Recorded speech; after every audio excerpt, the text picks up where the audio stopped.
மேலும் கடம்பும் தடம்புயம் ஆரிரண்டும் மறுபடிவான வதனங்கள் ஆறும் மலர்கண்களும் குருவடிவாய் வந்து என் உள்ளம் குளிர குதி கொண்டவே குருவடிவாய் வந்து என் உள்ளம் குளிர குதி கொண்டவே.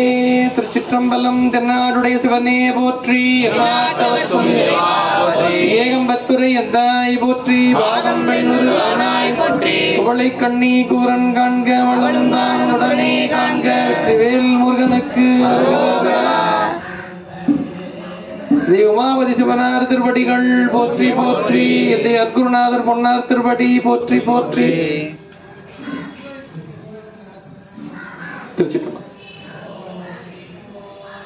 குருவருளும் திருவருளும் முன்னிற்க நம்முடைய தெய்வீக சித்தாந்த இலக்கிய மன்றத்தின் சார்பாக மாதந்தோறும் நடைபெற்று வருகின்ற கடை ஞாயிறு வழிபாட்டில இன்றைய தினம் அருள் தரும் அமுதாம்பி அம்மையுடனாய அருள்மிகு சோமநாதேஸ்வர பெருமான் திருக்கோயிலே வருடந்தோறும் நாம் இந்த பிப்ரவரி மாதம் கூடுகின்ற ஒரு தலமாக இந்த நம்முடைய கொளத்தூர் பகுதியில் அமைந்துள்ள சோமநாதேஸ்வர பெருமான் திருக்கோயில் அமைந்திருக்கிறது. கடந்த வருடமும் இங்கேதான் வந்தோமே. தொடர்ந்து இந்த வருடமும் இங்கே நாம் கடை ஞாயிறு வழிபாடை செய்வதற்கு நமக்கு குருவருள் வாய்ப்பு உள்ளது. நிகழ்வு மிக சிறப்பான முறையிலே அருகுருநாதர் ஐயா அவர்கள் உருவமாக இங்கு எழுந்துள்ளவில்லை என்றாலும் அருவமாக அவருடைய எண்ணம் கண்டிப்பாக இந்த நிகழ்விலே தான் இருந்து கொண்டிருக்கும். அவர்கள் வேறு ஒரு சிவப்பணியிலே மற்றும் ஒரு பல அடியார்களுக்கு அருள் புரியும் பொருட்டு பாரடசிவமாய் இருந்தவர்களே அவர்கள் இன்றைய தினம் சமயதிக்கு அவர்கள் அந்த நிகழ்வு. அதனால அவர்கள் இன்றைய தினம் இல்லை.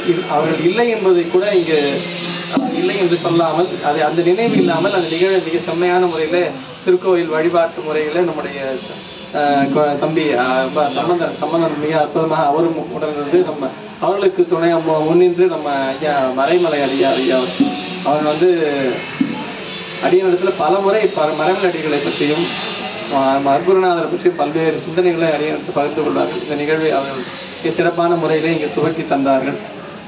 இந்த தலத்தை மிக முக்கியமான ஒரு செய்தி அதை அவங்க குறிப்பிட்டாங்க. மாதவ சிவஞான சுவாமிகள் திருவதாரம் செய்த அற்புதமான தலம். சைவ திருமுறைகளுக்கு மட்டுமல்லாது சைவ சாத்திரங்களுக்கு மிகப்பெரிய அடித்தளமிட்டவர்.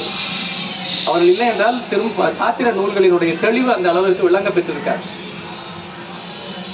சைவத்துல பாஷ்யம் கிடையாது. பாஷ்யம்னா உரைன்னு சொல்லுவாங்க. உரை செய்தவர்கள் திருமுறைகள் தான் சொன்னாங்க. திருமுறைகளுக்கு யாரும் உரை எழுதுறது. இது வைணவத்துல பாஷ்யம் உண்டு.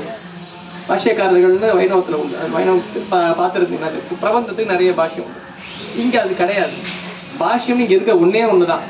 அது மாதவ சிவஞான சுவாமிகள் திருவாய் மகத்துடைய சிவஞான மாபாடியம் சொல்றோம் இல்லையா. அது பாஷ்யங்களுடைய தமிழ் படுத்துற பாடியம்ன்றது விருத்தி உரையாக சிவஞான போதத்திற்குரிய மிக நுட்பமான ஒரு உரை. சிவஞான பாடியம் நாம் கற்றுக்கொள்ள வேண்டும் என்றால் 14 சாத்திரங்களிலும் நாம் முழுமையாக தெளிவு பெற்றிருந்தால் ஒழிய சிவஞான மாபாடியம் மிக அற்புதமான ஒரு நூல். நம் வாழ்க்கையில நம்முடைய வாழ்வில் ஒரு குறிப்பிட்ட நாளுக்குள்ளாவது கண்டிப்பாக நாம் கற்றுக்கொள்ள வேண்டிய ஒரு அற்புதமான நூல். சைவத்தினுடைய பெருமைகளையும் சைவத்தினுடைய பெருமானுடைய திருக்கருணையும் நாம் உணர வேண்டும் என்றால் மாபாடியம் கண்டிப்பாக கற்றுக்கொள்ள வேண்டும். அது ஒரு தனி ஒரு கல்வி. இப்போ திடீர்னு போய் PhD படிக்கணும்னு வச்சுங்க, ஒரு முனைவர் கல்வி படிக்கிறது. ஏன்னா ஒரு நமக்கு தெரிஞ்ச இடம் தான், அந்த வழி போகிற வழி நமக்கு தெரியும் வச்சுங்களேன். இந்த கல்லூரியில் தான் சொல்லி தராங்க. நேரம் உள்ள போயிட முடியுமா? காசு இருக்கு நம்ம கிட்ட, நமக்கு நேரமும் இருக்கு, போய் கற்றுக்க முடியுமா? அதுக்கு முன்னாடி படிக்க வேண்டியது ஒன்று இருக்கு, அதுக்கு முன்னாடி தெரிஞ்சுக்க வேண்டியது இருக்கும் இல்லையா? அதெல்லாம் தெரிஞ்சுக்கிட்டு தானே அவ்வளோ முனைவர் பட்டம். அது போல சிவஞான மாபாடியம் சாத்திர நூல்களும் திருமுறைகளிலும் நாம் ஆழமாக கற்றிருந்தால் நமக்கு மிக அற்புதமாக தெளிவாக புரியக்கூடிய ஒரு நூல் சிவஞான மாபாடியம். தக்க குருவை அணுகி நாம் கற்றுக்கொள்ள வேண்டிய ஒரு நூல் சிவஞான. அந்த நூலை அருளிய பெருமைக்குரியவர் நம்முடைய மாதவ சிவஞான சுவாமிகள். அமுதாம்பிகை பிள்ளை தமிழ் குளத்தூர் 10 அதை போன்ற பல்வேறு அரிய நூல்களை அருளி செய்திருக்கின்ற பெருமகனார். அவர்கள் திரு அவதாரம் செய்து திருவடி தோய்ந்த தலம் இந்த குளத்தூர் சோமநாதேஸ்வரர் பெருமான் திருக்கோயில். அந்த திருத்தலத்திலே நாமெல்லாம் அமர்ந்து வழிபாடு செய்வது என்பது நாம் செய்த தவத்தினுடைய பயன் என்றுதான், தவ பயன் என்றுதான் சொல்லணும். அருளாளர்கள் திருவடி தோய்ந்த தலத்திலே அது ரொம்ப ரொம்ப குறிப்பாக அது குறிப்பிட்டு சொன்னாங்க. திருவடி தோய்ந்த தலத்திலே நாம் வழிபாடு செய்தல் என்பது நமக்கு நம்ம ஏதோ செஞ்ச நல்வினை பயனினால் அதை பெற்றிருக்கின்றோம்னு சொல்லலாம். நம்முடைய நல்வினை பயனினால் அதை பெற்றிருக்கின்றோம். நான் கூட சொல்றது ஐயா அவர் சொன்னது போல திருக்கோவிலுக்கு குறிப்பாக அருளாளர்கள் திருவடி தோய்ந்த தலங்களுக்கு செல்லும் பொழுதாவது காலணி இல்லாமல் செல்ல வேண்டும்னு நானும் சொல்லியிருக்கேன். எங்க ஐயா அவருக்கு எங்களுக்கு தெரியும். அது பலருக்கும் ஏற்புடையதா இருக்காது. சில பேர் எடுத்துக்க மாட்டாங்க. ஏதாவது எப்படி இருக்குன்னு தெரியாது இல்லைங்க ஐயா. அது பெருமைக்காக சொல்லலை, நான் அப்படிதான் போறது கோயிலுக்கு. குறிப்பா திருக்கச்சூர் செல்லும் போது நான் காலணி அணியறதில்லை. கொஞ்ச காலமா நான் அதை வச்சிருக்கேன். உண்மையிலேயே அது அதனால பயன் என்ன என்பது நம்முடைய வார்த்தைகளுக்கு உட்பட்டது அல்ல, விளக்கத்திற்கு உட்பட்டது அல்ல. அதனுடைய பயன் என்ன அது அப்படி செய்பவர்களுக்கு மட்டும்தான் தெரியும். சொன்னாங்க இல்லையா, அதை நீங்க செஞ்சு பாத்தீங்கன்னா தெரியும். காலணி இல்லாமல் இப்ப சில பேர் சில வழிபாடுகள்லாம் செய்யறாங்க, சில விரதங்களை மேற்கொள்கிறார்கள் சொல்லி காலணி அணியாமலேயே இருக்கின்றார். பாக்குறோம்ல இன்னைக்கும் எத்தனையோ வழிபாடு, எந்த பெயரை குறிப்பிட வேண்டாம். பல வழிபாடு செய்பவர்கள் அந்த வழிபாடு தொடர்ந்து செய்யும் காலத்தில் ஒரு குறிப்பிட்ட நாள்கள் செய்யும் பொழுது அந்த நாளில் காலணி அணிவதில்லை இல்லை. பாக்குறோம்ல அவங்க எப்படி இருக்கிறாங்களே. அருளாளர்கள் அப்படித்தானே இருந்திருப்பாங்க. திருவடி தோய்ந்த ஞானசம்பந்த பெருமான் திரு அவதாரம் செய்த தலம் என்கிற காரணத்தினாலேயே சுந்தரமூர்த்தி நாயனார் தலத்துக்குள்ள போகல. அப்பர் பெருமான் திருவடி தோய்ந்த தலம், திருப்பணி செய்த தலம் என்கிற காரணத்தினாலேயே சுந்தர பெருமான் தலத்துக்கு போகல. தலத்துக்கு வெளியிலே இருக்காங்க. வரலாறு சொல்லுது. தலத்துக்குள்ளே போகல. காரைக்கால் அம்மையார் தலையால் நடந்து கைலாயம் சென்றடைந்தார்கள் என்ற செய்தி கேட்டு 4 பெருமக்களுமே போல, 4 பேருமே போல. திருவாலங்காட்டு ஆலங்காட்டுக்குள்ள எல்லாம் பழையனூர்ல தான் நிக்கிறாங்க. வரலாறு இல்லாத பழையனூர்னு அங்க இருந்து ஒரு ஆலங்காட்டுல இருந்து ஒரு 1 கிலோமீட்டர் உள்ள இருக்கும். அங்கதான் அந்த தளத்துல இருந்தா பாடுறாங்க. ஆலங்காட்டுக்குள்ள போகல. ஏன்? உண்மையார் திருவடி தோய்ந்த தலம். அது எப்படி அந்த உணர்வு இருக்கு? ஒரு போன வருஷம் ஆலங்கார் திருவடி அவங்க திருவடி தலையால் நடந்து போனாங்கன்றதுனால அடுத்த வாரமே வந்தாரா ஞானசம்பந்தர்? அப்புறம் இல்ல, காரைக்கால் காலத்துல இருந்து எத்தனையோ 300 வருடங்களுக்கு பின்னாடி வராரு ஞானசம்பந்தர். ஞானசம்பந்தர்ல இருந்து 200 வருடங்களுக்கு பின்னே வருகின்ற சுந்தரமூர்த்தி நாயனார். சுந்தரமூர்த்தி நாயனார் இந்த தலத்துக்குள்ளயும் போகல. ஏன்? அருளாளர்கள் திருவடி தோய்ந்த தலம்ன்றது அவங்களுக்கு தெரியுது, அந்த உணர்வு இருக்கு. இப்போ நாம நடந்து போயிட்டு வச்சு நமக்கும் சில நேரங்கள்ல அது ஏற்படும். இங்க அனுபவத்துல பார்க்கலாம். செய்திகளை நாம செய்திகளாக மட்டுமே பார்ப்பதை தாண்டி அனுபவபூர்வமாக உணர்ப்பா எப்படி பார்க்கணும். எப்படி அப்படிலாம் இருக்க முடியுது? திருவடி வந்து போகவே கூடாதா? அப்ப எப்படிதான் இருக்கிறது? இப்ப நாம இருக்கோம் எப்படி தெரியுமா? நம்ம நடந்து போயிட்டே இருந்து வச்சுங்களேன். நம்ம நடந்து போற வழியில ஒரு 4-5 பேப்பர் இருக்கு கீழே. நம்ம காலை மிதிப்போமா? ஏதோ பேப்பர் இருக்கு, எழுதி போட்ட பேப்பர். அது எப்படி குப்பையா போட்டு பேப்பர் நிறைய இருக்கு. நடந்து போறதுல அது மேல காலை வைப்போமா? நம்ம என்ன பண்ணுவோம்? தள்ளிட்டு அப்படிதான் போவோம். ஏன்? பேப்பர் தானே அது, போக வேண்டியதானே. போல இல்லை, நம்ம என்ன பண்றோம்? இல்ல பேப்பர் என்ன பேப்பர் இருந்து கலைமகள் காகிதம் என்ற தாளை நாம் திருமகளா கலைமகளாக கருதி சரஸ்வதி மேலேயே கால் வைக்கிற மாதிரி பேப்பர் மிதிக்க கூடாது. போறோம்ல நம்ம பேப்பர் கம்பெனில வேலை செய்யறோம் வச்சுக்க. நாங்களாம் அப்படிதான் பேப்பர் இருக்கிற பேப்பர் மேலே ஏறி தான் போவோம். நாங்க அதை நீ ஒண்ணும் பண்ண முடியாது இல்ல. பேப்பர் மேலே ஏறி பாத்துருக்கீங்களா? பேப்பர் கம்பெனி அட்டா கம்பெனி எல்லாம் இருக்கும்ல, அங்க வேலை செய்யறவங்க என்ன பண்ணுவாங்க? அது மேல ஏறி அந்த பக்கம் தான் போவாங்க. பேப்பர் இருக்குன்னு அப்படி பார்த்து ஒதுக்கியா போக முடியும்? அப்ப அபரிமிதமாக இருக்கும் பொழுது, அது நமக்கு வெளிப்பாடாக தோன்றும் பொழுது அது மேல நமக்கு என்ன வராது? ஒரு சக்தி வராது, ஒரு பயம் இருக்காது. தனியாக அதை குறிப்பாக ஒரு அது முக்கியத்துவம் தரும் பொழுது நமக்கு எது பிடிச்சிருப்போம்? நம்ம பயபக்தியோட நாம அருளை நாம என்ன நினைச்சிட்டு இருக்கோம்? ஏதோ இருக்குல்ல அப்படி நினைச்சிட்டு இருக்கோம். இருக்குது, ஆனா எங்க போயிட போகுது? ஞாயிற்றுக்கிழமையில கடை ஞாயிறுல ஒரு வழிபாடு கைவீசுற இலக்கியம் மட்டும் வைக்கிறாங்க. திருக்கோயிலை தமிழால் வழிபாடு செய்து பெருமானை போற்றி அர்ச்சனை செய்து நிறைவாக ஒரு சிந்தனையோடு அந்த நாளை நிறைவு செய்கின்றார். நம்ம போகலாம்ல, இப்படிங்க போகணும். போகணும் தான் எனக்கும் என்னங்க. நாங்கன்னா போகக்கூடாதுன்னா என்ன? எனக்கும் போகணும் தான் என்ன.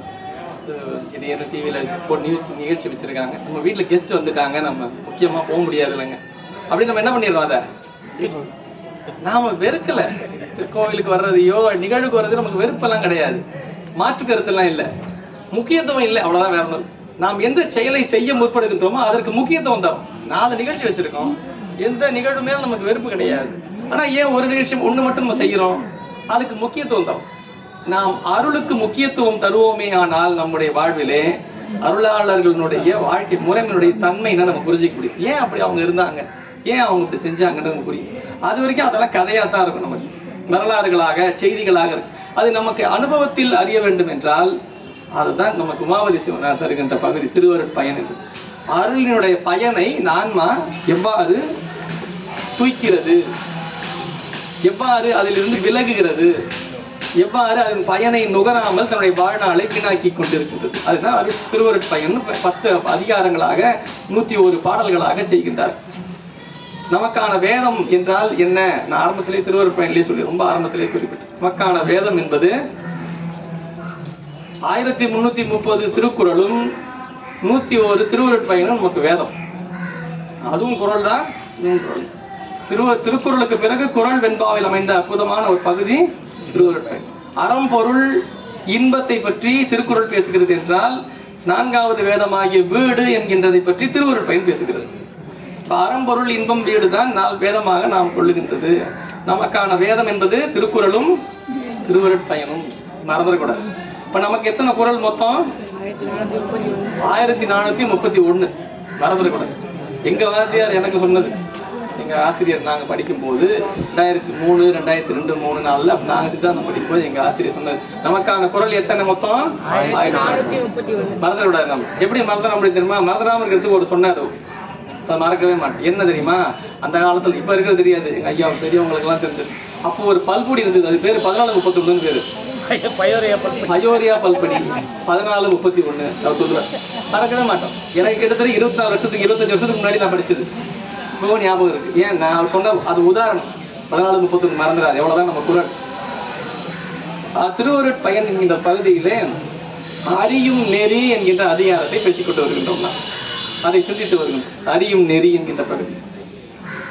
அறியும் நெறி என்கின்ற பகுதியிலே நமக்கான செயல் என்பது ஒன்று கிடையாது, எல்லாம் அவனுடைய செயல்தான் என்பதை நாம் உணர்ந்து கொள்ள வேண்டும் என்று பேசுகின்றார். அதுதான் கடந்த வாரம் பார்த்தோம். புன் செயலில் ஓடும் புலன் செயல் போல் நின் செயலை மண் செயலதாக மதி. நின் செயலை மண் செயல், நம்முடைய செயலாக கருத வேண்டாம். நம்முடைய செயலாக கருத வேண்டும், அதை திருவள்ளுவனுடைய செயலாக கருத வேண்டும். நமக்கானது எதுவும் கிடையாது. நாம செஞ்சோம் தான் நினைச்சுப்போம். நாம எல்லாவற்றையும் செய்யும் பொழுது நம்மளால தான் சார் செய்யறோம். நம்ம உடம்பு தானே செய்யுது, நம்ம அறிவு சொல்லி தானே செய்யுது, நாம தானே செய்யறோம். இந்த நினைப்பு தானே நமக்கு இருக்கு. நீ செய்யல, நீ செய்யறன்னு நினைச்சா என்ன ஆகும்? வினை பெருகும்.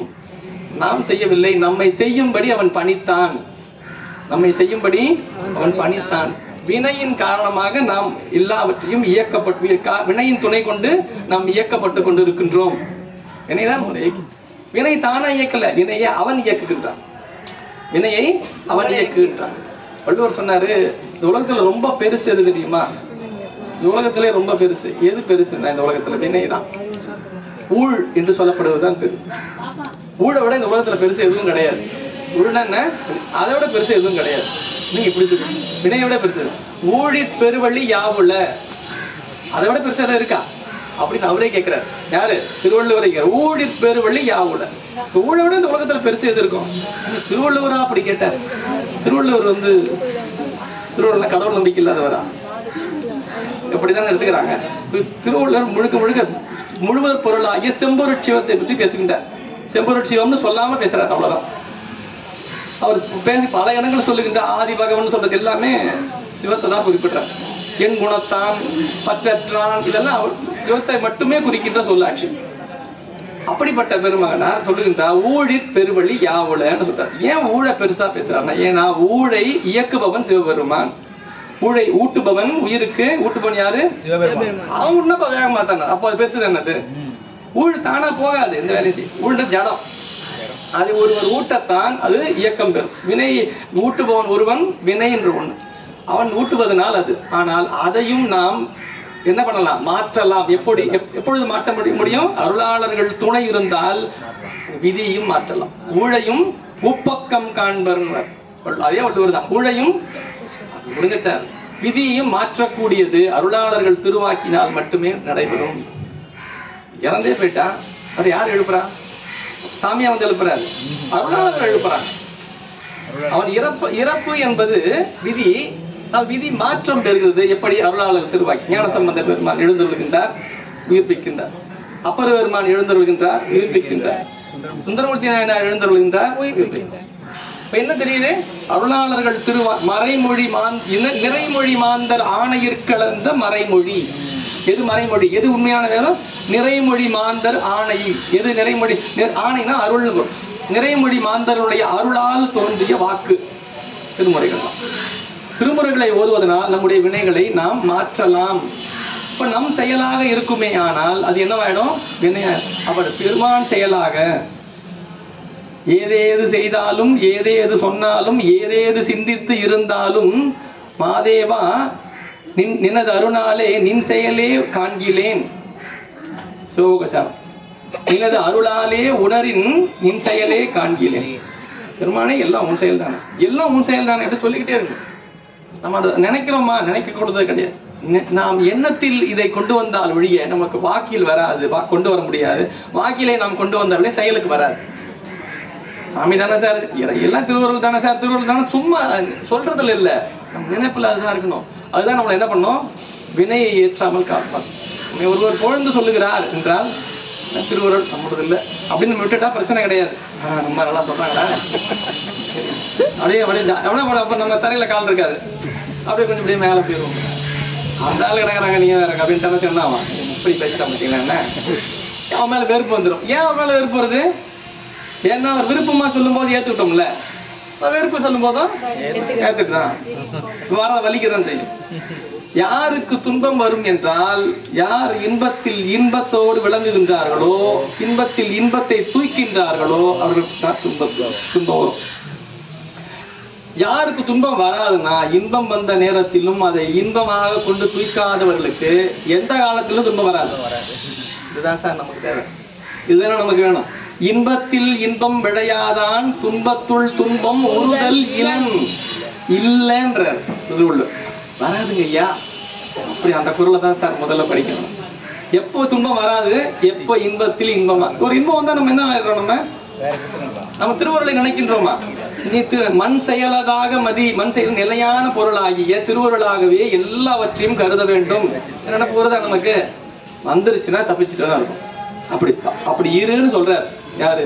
உமாவாசி. அடுத்த பாடல், ஓராதே ஒன்றையும் உற்று உண்ணாதே, நீ முந்தி பாராதே பார்த்ததனை பார். ஓராதே ஒன்றையும் ஓராதே, ஒன்னத்திலேயே போயிட்டு அப்படியே அழுந்து நின்றாரு. பிறப்பு கொடுக்கப்பட்டதுதான், போகம் கொடுக்கப்பட்டதுதான், உறவுகள் கொடுக்கப்பட்டதுதான். அதை எல்லாத்தையும் வெறுக்கெல்லாம் சொல்லல செய்வோம். நல்லா என்னங்க எல்லா பற்று விட்டுன்றீங்க. இப்ப எதுக்குதான் வந்து இருக்கும்? எல்லாம் அனுபவிக்கிறது தானே. கேட்கறாங்களா? கேள்வி கரெக்டா தானே இருக்கு. கேட்கும்போது காமாக எல்லாம் இங்க அனுபவிக்க தானே கொடுத்தாங்க. அது எதுக்கு நீங்க எல்லாத்தையும் விட்டுருந்தீங்க? எதையும் விட சொல்லல. எதுவும் நிலை இல்லாதது என்று நினைந்து அதை நாம் கொள்ள வேண்டும்.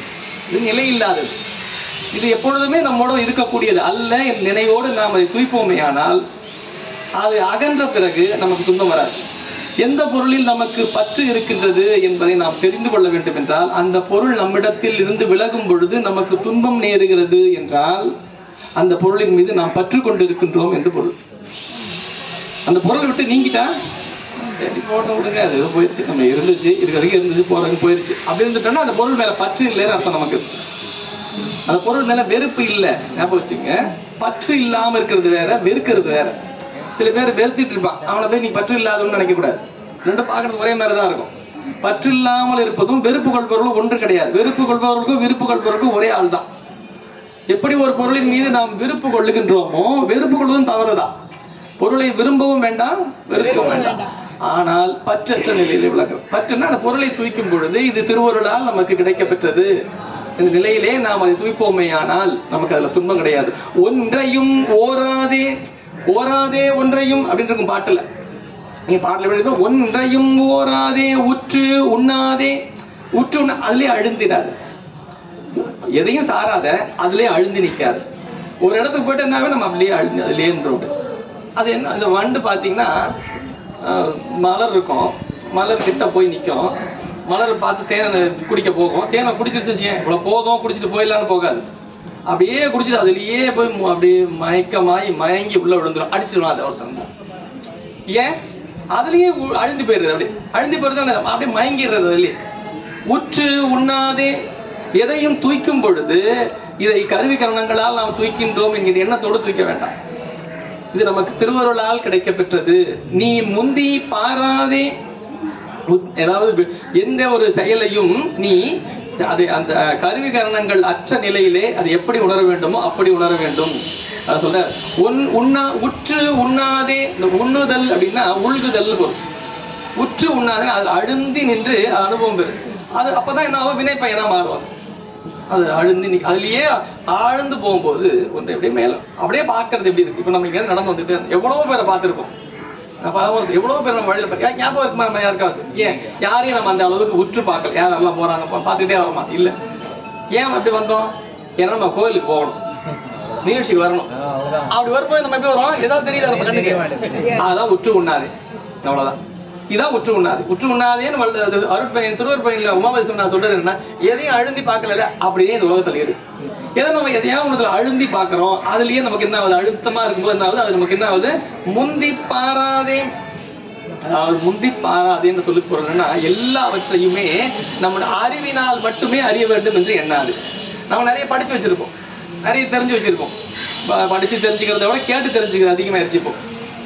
புத்தகத்தை பார்த்து கற்று தெரிந்து கொள்வதை தாண்டி யூடியூப்பை பார்த்து கேட்டு கேட்டு தெரிஞ்சுக்கிறோம் நிறைய நம்ம, இல்லையா? படித்து தெரிந்து கொள்ளுதல், கேட்டு தெரிந்து கொள்ளுதல், இவை எல்லாம் நமக்கு அறிவைத்தான் தரும்.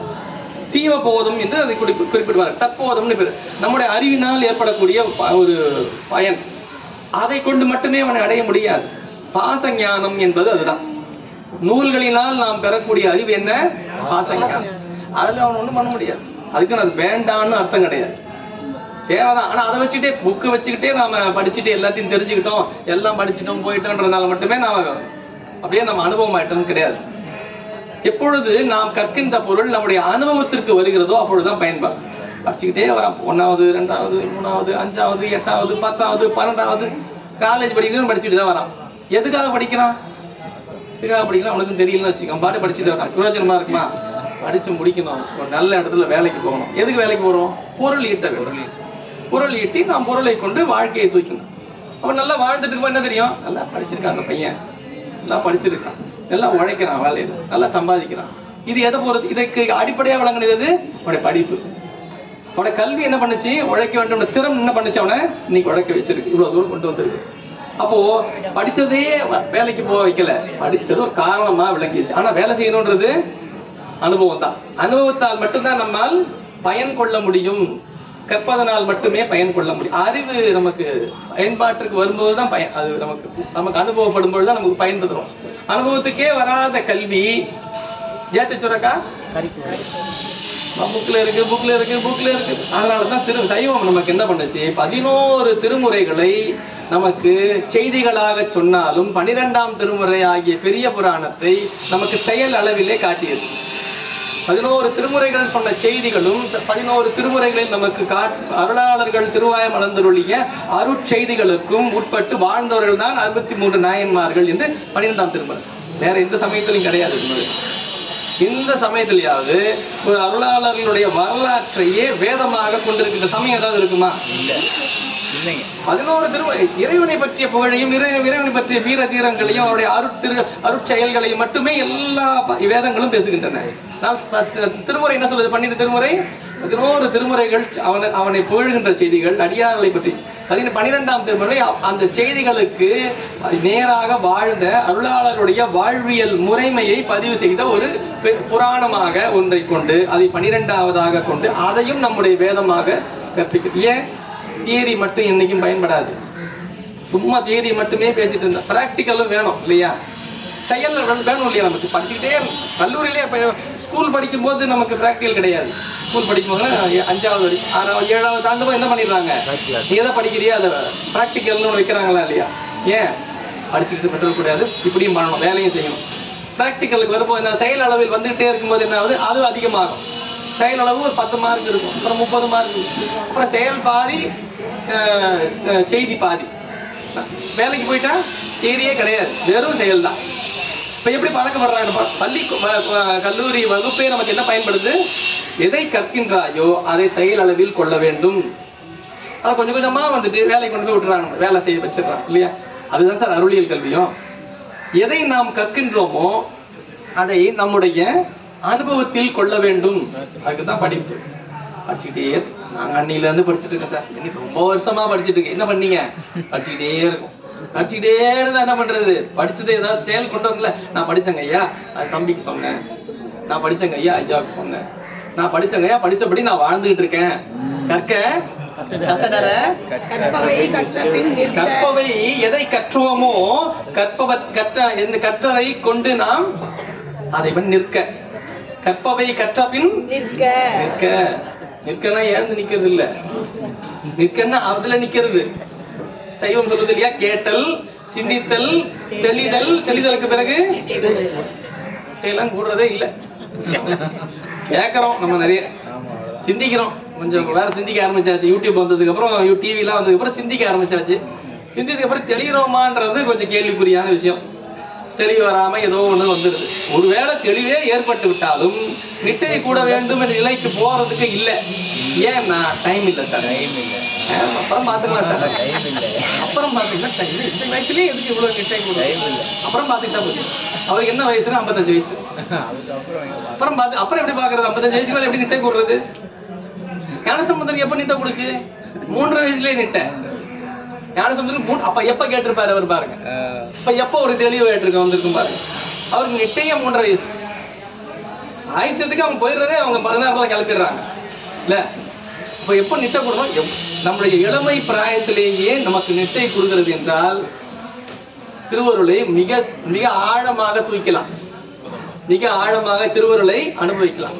ரொம்ப வயசாயிருச்சுன்னு வச்சு, ரொம்ப அது தவறான வச்சுக்காது. யாரும் வயசானவங்களா இல்ல, வயது முதிர என்ன ஆகும்னா அறிவினுடைய அந்த அகலம் வந்து ஆழமாகலும் கொஞ்சம் அப்படி குறைய ஆரம்பிச்சு. இப்ப தம்பி மாதிரி இருக்கிறவங்களா ஒரு பதியம் படிக்கிறாங்கன்னு வச்சுங்க, டக்குன்னு படிச்சோன்னு ஞாபகம் வந்துடும், பாடி ஞாபகம். இப்ப நானும் நிறைய வாட்டி படிச்சேங்க ஐயா, நீங்க சொன்னீங்கன்ற அந்த பாட்டை மறந்து போயிருதுங்க ஐயா. ஏன் மறந்து போயிருது? வயது மட்டுமில்ல, கவனம். அவருக்கு வேற எதுவும் கவனம் கிடையாது. பள்ளி படிப்பு, திரும்ப அந்த பாடம். நமக்கு குடும்பத்தை பார்க்கணும், வீட்டை பார்க்கணும், அலுவலகத்தை பார்க்கணும், வெளியில பார்க்கணும், அதை பார்க்கணும், எல்லாம் தாண்டி சாமியை பார்க்கணும், கோயிலுக்கு போகணும், அதை பண்ணணும், எவ்வளவு இருக்கும் போது நமக்கு திருமறை எப்படி ஞாபகம் இருக்கும் நமக்கு? அப்ப நாம எப்படி வச்சுக்கணும் தெரியுமா? அவங்க அந்த வயதுக்குட்பட்டவர்கள் ஒரு 1/2 மணி நேரம் ஒரு நாளைக்கு சாமி கும்பிடுறாங்கன்னு வழிபாடு செய்யறோம். நாம என்ன பண்ணோம்? வயசானவங்க எல்லாம் வந்து இப்படி ஒரு 4-5 மணி நேரம் படிக்க சாமி எப்பவுமே வழிபாடு. அவங்க காலையில் ஒரு முறை படிக்கிறாங்க, நமக்கு ஒரு நாளைக்கு 4-5 வாட்டி படிக்கணும் அந்த பாட்டை. எப்பொழுதுமே சிந்தனையை வச்சுக்கணும். அப்ப எப்படி இருக்கும் நமக்கு? இப்ப நமக்கு நீங்க வயதாயிருச்சுன்ற ஞாபகம் எல்லாம் போயிருந்தா சும்மா அதெல்லாம் நான் நம்ப மாட்டேன். அந்த காரணத்துல ஒத்துக்க மாட்டேன். அவங்க ஒரு சாக்கு போக்கு சொல்றாங்க. ஏன்னா டிவி பார்த்தா ஞாபகம் இருக்குல்ல, அந்த சீரியல்லாம் பாட்டுல ஞாபகம் இருக்கு. அது எப்படி ஞாபகம் இருக்கு? அது அந்த விஷயம் செய்திங்க. அவங்க அன்னைக்கு சொன்னாங்க, எனக்கு 5 வருஷத்துக்கு முன்னாடி நீ சொன்னீங்க ஞாபகம் இருக்கா? அது மட்டும் எப்படி ஞாபகம் இருக்கு? 50 வயசு ஆளுக்கு 5 வருஷத்துக்கு முன்னாடி ஒரு திட்டான், ஏதோ திட்டான்னு வச்சுங்களேன், நல்லா வாழ்த்துன கூட ஞாபகம் இருக்காது, திட்டது ஞாபகம் இருக்கும். அப்ப என்ன இருக்கு? ஞாபகம் எல்லாம் வயசுக்கு உட்பட்டது அல்ல, அறிவுக்கு உட்பட்டது, அவ்வளவுதான். நாம எதை உறுதியாக பற்றுகிறோமோ அதான். என்னாலங்க ஐயா கடைசி வரைக்கும் மறக்க மாட்டாங்க. அன்னைக்கு அவன் சொன்னது, அவருக்கு 65 வயசு இருக்கும். அவர் எப்ப 30 வருஷத்துக்கு முன்னாடி யாரோ சொன்னதை ஞாபகம் வச்சிருப்பாரு. எப்படி ஞாபகம் வச்சுக்க முடியுது? ஒரு தேவாரத்தை ஞாபகம் வச்சுக்க முடியல. ஒரு தேவாரத்தை ஞாபகம். நாம் தவறான ஒன்றிலேயே அதிகம் உழலுவதால் தவறா தீமை இதாவது நம்ம அதிக பதியுது. உதாரணம் பாருங்க, ஒரு பேசிக்கிட்டு இருக்கும்போது எல்லாருக்கும் இனிப்பு தராங்க. சும்மா பேச்சு வச்சு ஒரு குலோப் ஜாமுன் தரான்னு வச்சு, குலோப் ஜாமுன் தராங்க. குலோப் ஜாமுன் வாங்கி சாப்பிட்றோம். சாப்பிட்டேன், எப்படிங்க இருக்கு? அருமையா அருமையா சாப்பிட்டு முடிச்சாச்சு. குலோப் ஜாமுன் ஐயா அப்படின்னா என்ன ஆகும்? டக்குன்னு குலோப் ஜாமுன் வந்து, ஆமாங்க சாப்பிட்டாங்க ஐயா, அருமையா இருந்துட்டு ஞாபகம் இருக்கா? அது அப்ப என்ன பண்ணுவோம்? அந்த குலோப் ஜாமுன் போன மாசம் குலோப் ஜாமுன் கொடுத்து ஆமாங்க ஐயா ரொம்ப அருமையா இருந்து ஞாபகம் இருக்கா? ஞாபகம் வச்சு போனோம். மருந்து, அந்த மருந்து சாப்பிட்டீங்களா? எப்ப சாப்பிட்டோம்? மருந்து ஞாபகம் இருக்காது நமக்கு. மருந்து சாப்பிட்டுருப்போன்றது ஞாபகம் இருக்குமா நமக்கு? எப்ப சாப்பிட்டோம் ஞாபகம் இருக்கு? போன மாசம் கொடுத்துருந்தாங்க ஒரு மருந்து ஞாபகம் இல்லைங்க, ஞாபகம் ஏன்? கசப்பான பொருள். அப்ப அதுக்கு ஞாபகம் வச்சுக்கிறது இல்லை நம்ம, இல்லையா? கசப்பான பொருள் ஞாபகம் வச்சுக்கிறது இல்ல, இனிமையான பொருள் நமக்கு. நான் இந்த திருநெல்வேலி அல்வாங்க ஐயான்னு சொன்னோட போயிடுச்சு திருநெல்வேலிக்கு. திருநெல்வேலியில அல்வா இப்படிதான் இருக்கும், அவன் சொல்றது கரெக்டு தான். அப்படியே எண்ணெய் நெய் வழியுமே அந்த உணர்வு வருதா? அது இதே மருந்து சாப்பிட்ட டாக்டர் அன்னைக்கு அந்த மருந்து கொடுத்தாரு, எனக்கு ஞாபகம் இல்லைங்க சரியா. அந்த மருந்து எப்படி நம்ம சுவையை தெரியுதா நமக்கு? ஞாபகத்துக்கு வரல, ஏன்? கவனம் வச்சு. ஆனா இப்படி சுவைக்கு உட்பட்டு சுவைக்கான செய்திகளை நாம் ஞாபகத்தில் கொள்வதில்லை. நமக்கு இன்பமான செய்திகள் மட்டும் ஞாபகத்தை வச்சுக்கிறோம், இல்லையா? சுவையை மட்டும், செய்திகளை மட்டும், மற்ற கருத்துக்களை மட்டும் ஏன் நாம துன்பமானவற்றை ஏன் ஞாபகத்தில் வச்சுக்கிறோம்? நல்ல செய்திகளை நினைவில் கொள்வோம். அவர் எவ்வளவு நம்மளை வாழ்த்தி சொன்னார், அவர் நம்ம எப்படி நெறிப்படுத்தி சொன்னார், அதை ஞாபகத்தில் வச்சோம். அவர் ஏதோ ஒண்ணு சொன்னதை ஞாபகத்திலே வச்சுக்கணும். உணர்வு, அந்த சுவை உணர்வுக்கு ஏற்படும் போது மட்டும் நல்லதை எடுத்துக்கிறோம். நம்ம தப்பானது ஞாபகம் வச்சுக்கிறது இல்லை, மருந்தெல்லாம் ஞாபகம் வச்சுக்கிறது. ஆனா செய்திகளாக நமக்கு உணர்வுக்கு வரும் பொழுது தவறானவற்றை எல்லாம் நினைவில் கொண்டு கொண்டிருக்கின்றோம். நல்ல செய்திகளை நாம் ஏன் திருவருளில் ஆழ்ந்து இருப்போமே, ஆனால் இந்த துன்பம் நமக்கு ஏற்படாது. அதுதான் சொல்றாரு, உன் முந்தி பாராதே அறிவினால் எதையும் சாதித்து விடலாம் என்று நினைக்காது. அறிவினால் எதையும் சாதிக்கல, நம்மளால எதுவும் முடியாது. நாம என்ன பண்ணலாம்னு எடுத்து ஒரு 10 அடி எடுத்து வைக்கிறோம்னு வச்சுங்க. ஏன் நம்மால முடியாதுன்னா, வினை நம்ம கையில இல்ல, வினை இயக்குபவன் வேறு ஒருவன். வினை இயக்குபவன் வேறு ஒருவன். எத்தனைதான் கற்றாலும், எத்தனைதான் கேட்டாலும், எத்தனை சாதித்தாலும் இன்புறா சித்தமே. சிவபோகசாரம். எத்தனைதான் கற்றாலும், எத்தனைதான் கேட்டாலும், எத்தனை சாதித்தாலும் இன்புறா சித்தமே. எதுவும் இன்னும் எவ்வளவோ படிச்சிருக்கார், எவ்வளவோ சாதிச்சார், இன்னும் ஒரு முழுமைத்தன்மை இல்லை. ஒரு ஆங்கில சாட்டிஸ்பாக்சன் சொல்றாங்க, ஒரு நிறைவே இல்லைங்க. ஏங்க இன்பமே இல்லையே, இவ்வளவு படிச்சோம். ஏன்னா இந்த உலக வாழ்வு இருக்கு இல்லையா, இந்த உலக வாழ்வை நாம் மெய் என்று நினைந்து கொண்டால் இந்த நாம் எதை கற்றாலும், எதை சாதித்து இருந்தாலும், எதை சிந்தித்து இருந்தாலும் நமக்கு அது இன்பத்தை தராது. இந்த உலக வாழ்வு பொய் என்ற நிலையிலே நாம் உணர்வோமே, ஆனால் நாம் கற்றதெல்லாம் எத்தனை பெரியது உணர முடியும். எத்தனைதான் கற்றாலும், எத்தனை கேட்டாலும், எத்தனை சாதித்து இருந்தாலும் இன்புறா சித்தமே. மெய்யாக தோன்றிவிடும் இவ்வுலக வாழ்வனைத்தும் பொய்யாக தோன்றாத போது. இது என்னைக்கு பொய்ன்னு தோன்றாத வரைக்கும் மெய்யன்னு நினைச்சுக்கிட்டு இருக்கியோ, அன்னைக்கு வரைக்கும் முழுமையான இன்பத்தை எதை கற்றாலும் நாம் பெற முடியாது. கற்கும் பொழுது எதுவும் நிலையில்லாத நிலையான பொருள் அவன் ஒருவன் தான். மண் செயல் சொன்னார் இல்லையா, நிலையானவன் அவன் ஒருவன் தான் என்பதை மட்டும் நினைந்து நாம் வாழ்வோமே, ஆனால் நாம் இன்பத்தை பெறலாம். எவ்வளவு படிச்சாலும் அறிவினால். தாய்மானவர் பாடல்ல ஆனந்த கழிப்புன்னு ஒரு பகுதி வரும். தாய்மான் நிறைவு பகுதி, தாய்மான நூல்லையே நிறைவுல இருக்கு ஆனந்த கழிப்பன். குருநாதரை பார்க்கிறார். குருநாதரை பார்த்து குருநாதர் அவருக்கு இதுதான் யார் குருநாதர் என்றால், சிவத்தை ஆன்மாவிற்கு யார் ஒருவர் காட்டுகிறாரோ அவர் தான் குருநாதர். குருநாதர் தனக்கு என்ன சொன்னார்னு சொல்றார் பகுதியில. என்ன சொன்னார் குருநாதர்? பற்றிய பற்று அற உள்ளே, பற்றிய பற்றற உள்ளே என்னை பற்ற சொன்னான். பற்றிய பற்று அற உள்ளே என்னை பற்ற. பற்று அற வேண்டுமா, நீ என்னை பற்று. எங்க? உள்ள, உள்ளே என்னை, நீ என்னை பற்றுன்னு சொன்னா பெருமா. வெளியில இல்ல, அவன் உள்ளதான் இருக்கு. பற்றிய பற்றற உள்ளே என்னை பற்ற சொன்னான். பற்றி பார்த்த இடத்தே கண்ட என்னையும் கண்டிலேன் என்னேடி தோல். அவன் சொன்ன இடத்த நான் பார்த்தனா, எனக்கு என்னையே தெரியல. ஏன்? அறிவு அற்ற இடம். இந்த ஆன்மா என்பது அறிவுதான், அறிவுடைய பொருள் தான். அதுல எந்த மாற்று கருத்து கிடையாது. ஆன்மா என்பது அறிவுடைய பொருள் தான். ஆனால் சிற்றறிவுடைய பொருள். இது அறிவித்தால் மட்டுமே அறியக்கூடிய பொருள். நமக்கு அறிவிப்பதற்காக திருவருட் பயனாக உமாபதி சிவனார் அறிவித்துக் கொண்டிருக்கின்றார், அறியும் நெறியாக.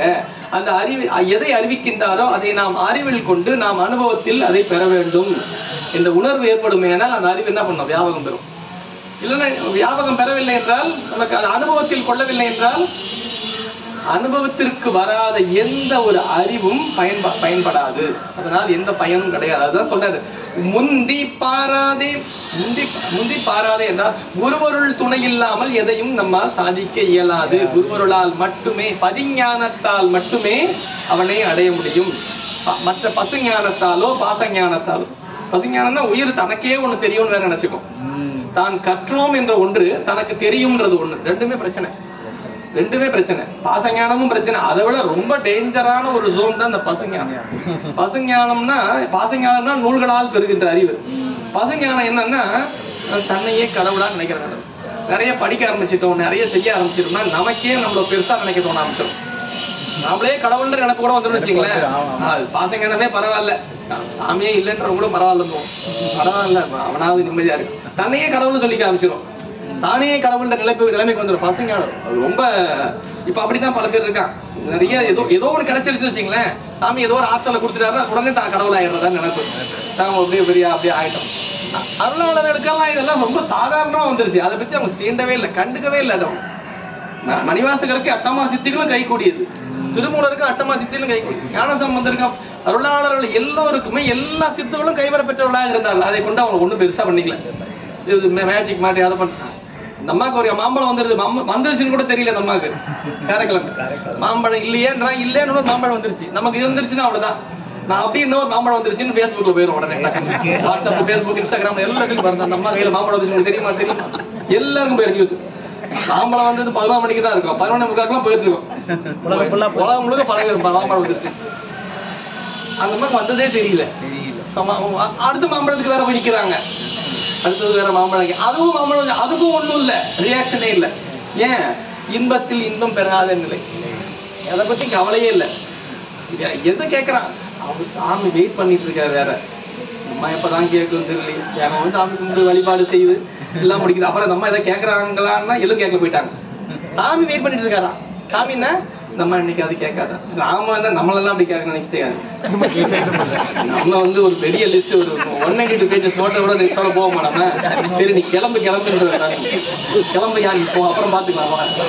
அந்த அம்மாக்கு கொடுக்கறதுக்கு என்ன கேட்கவே இல்லை. பிறந்து மொழி பயின்று பின்னெல்லாம் காதல் சிறந்து நீ சேவடியே சேர்ந்து. என்னைக்கு அந்த அம்மாக்கு கனவு தெரிஞ்ச காலத்துல இருந்து வழிபாடுதான். எதுவுமே எனக்கு வேணாம் தான், எனக்கு எது இருக்கிறது போதும். பிடர் கல்லையாரேனும் எமக்கு இறங்காரேனும் படர் நெறி பணியாரேனும் சுடர் உருவில் என்பரா கோலத்து எரியாடும் எம்மனாருக்கு எந்த துன்பம் கலையிலனாலும் பரவாயில்ல, இன்பத்தை கொடுக்கலனாலும் பரவாயில்ல, இன்பம் இப்படித்தான் கிடைக்கும்னு வழிகாட்டலனாலும் பரவாயில்ல, எனக்கு அன்பெல்லாம் குறையாது. நம்ம சொல்லுவோமா? உனக்கு ஏதோ ஒண்ணு கேட்டோம் கொடுக்கலாம் சாமி வந்து நாளைக்கு மாத்து. சரி அந்த கடையை மாத்துங்க, வேற கடை.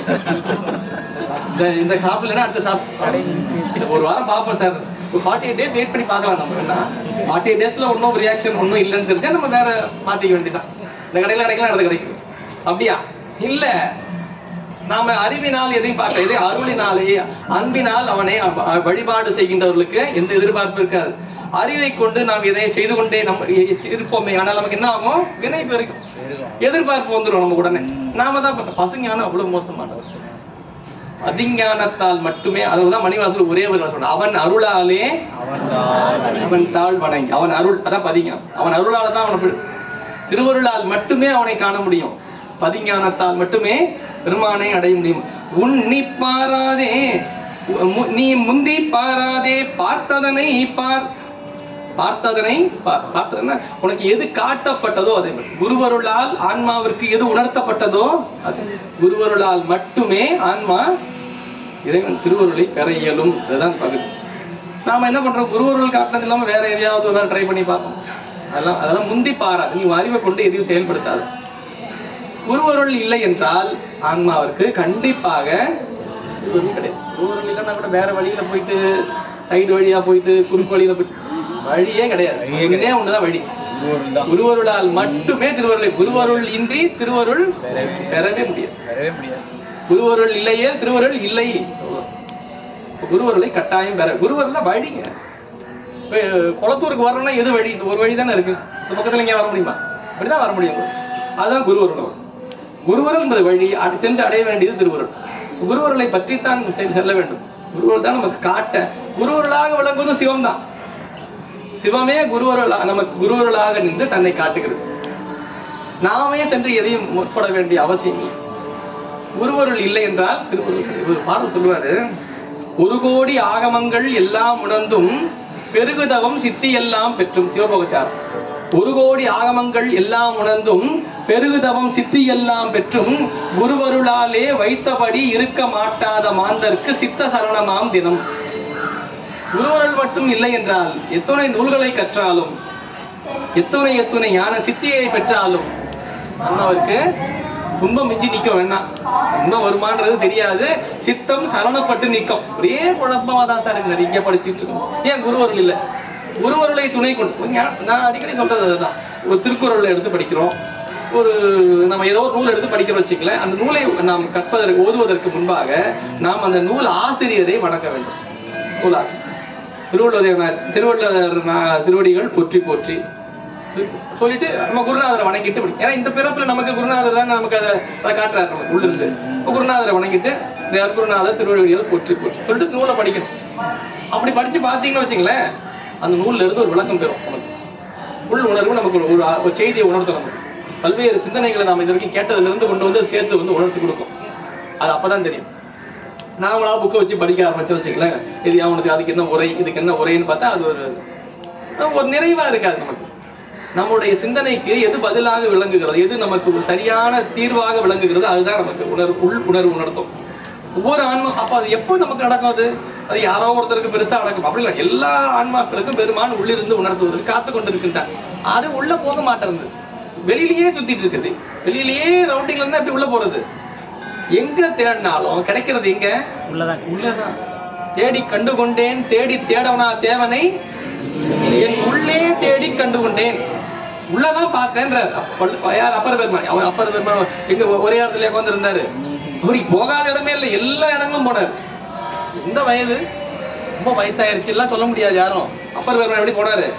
ஒரு வரலாறு இருக்கா சொல்லுதுல நமக்கு. அப்பர் பெருமான் வரலாறு மொத்தம் என்ன சொல்லுது?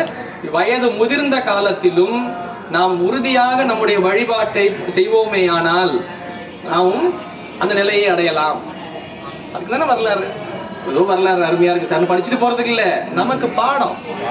நான் வந்து 80 வயதுல வராரு. 80 வயசாயிருச்சு, இதுக்கப்புறம் எல்லாம் ரொம்ப கஷ்டங்கய்யா, என்ன ஒண்ணு பண்ணலாம், அடுத்த பிறப்புல வேணா அப்படியே பண்ணாரு. அந்த பிறப்புலேயே இம்மையே தரும், இந்த பிறப்புலயே கிடையாது. எது இந்த பிறப்புல எது கிடைக்கணுமோ அதெல்லாம் கிடைக்கும். அடுத்த பிறப்பு கிடையாது. அடுத்த பிறப்பு பெருமான் திருவடி தான், அடுத்த பிறப்பே கிடையாது. அது எப்போ? நீங்க யோசிச்சு பாருங்க. ஞானசம்பந்தர் கைலாயத்துல இருந்தா வர்றாரு, சுந்தரமூர்த்தி நாயனார் கைலாயத்துல இருந்தா வர்றாரு, மணிவாச பெருமான் கைலாயத்துல இருந்தா வர்றாரு. இவர் மட்டும் இங்கதான் இருக்காரு, இங்கேயே இருக்காரு. ஆனா இவருடைய பணி எந்த அளவில் இருந்தால் 4 பெருமக்களிலே ஒருவராக அவர் சென்று இடம் பிடிப்பார். 63 நாயன்மார்ல ஒருவராக போய் பாடுறாரு. அவரை அந்த அளவுக்கு அடுத்து சொல்றது எது? அவருடைய உறுதியான வழிபாடு. ஞானசம்பந்தர் போய் பார்க்கணும்னு வச்சிருக்காரு அவர் அப்படின்னா எந்த அளவுல இருந்திருப்பார். ஞானசம்பந்தர் சென்று காணுகின்றார், பெருமான பார்க்கணுங்க. ஆனா அவர் எப்படி இருந்தாரு? தனக்கு பெருமான் திருநாமம் சுட்டி விட்டா அதனுடைய சூளை நீங்கி விட்டதுன்னு அப்படிலாம் இல்ல. ஞானசம்பந்தரை தோளிலே தாங்குகின்றார். ஞானசம்பந்தரை காண்பதற்கு உடனே செல்லுகின்றார். அவர் கூட போனா ஞானசம்பந்தர் கூட நடந்து வருவாராம். அவர் பல்லக்குல போக மாட்டாராம் ஞானசம்பந்தர். அவருதான் அவ்வளவு பெரியவர் போகும்போது எப்படி பண்ண.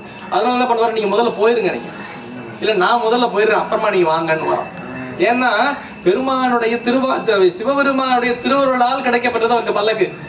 அதை பயன்படுத்தாம தனக்காக அதை பயன்படுத்தாம வர்றாருன்னா அது அவருக்கு மன வருத்தம். அதனால நீங்க அதுல போங்க, அப்ப நீங்க முதல்ல போயிருங்க அப்புறமா வரேன்ற. 2 அருளாளர்கள் சமகாலத்துல வர்றாங்க. இந்த எப்படி ஒரு பேதம் இல்லாத 2 பேருமே அருளாளர்கள். பெருமானுடைய இறைவனுடைய திருவருளை முழுமையாக பெற்ற இரு பெரும் அருளாளர்கள் ஒருவருக்கு ஒருவர் பணிந்து வாழ்கின்றார்கள். இது நமக்கு வரலாறு என்ன கற்றுக் கொடுக்குது? நாம் நம்முடைய காலத்தில் வாழும் பொழுது நம்முடைய உடனாக வாழ்கின்ற பெருமக்களை நாம் எப்படி கருதணும்? அவர்களும் சிவனடியார்கள் தான் அப்படின்னு நம்ம பார்க்கணும். அதான் வரலாறு.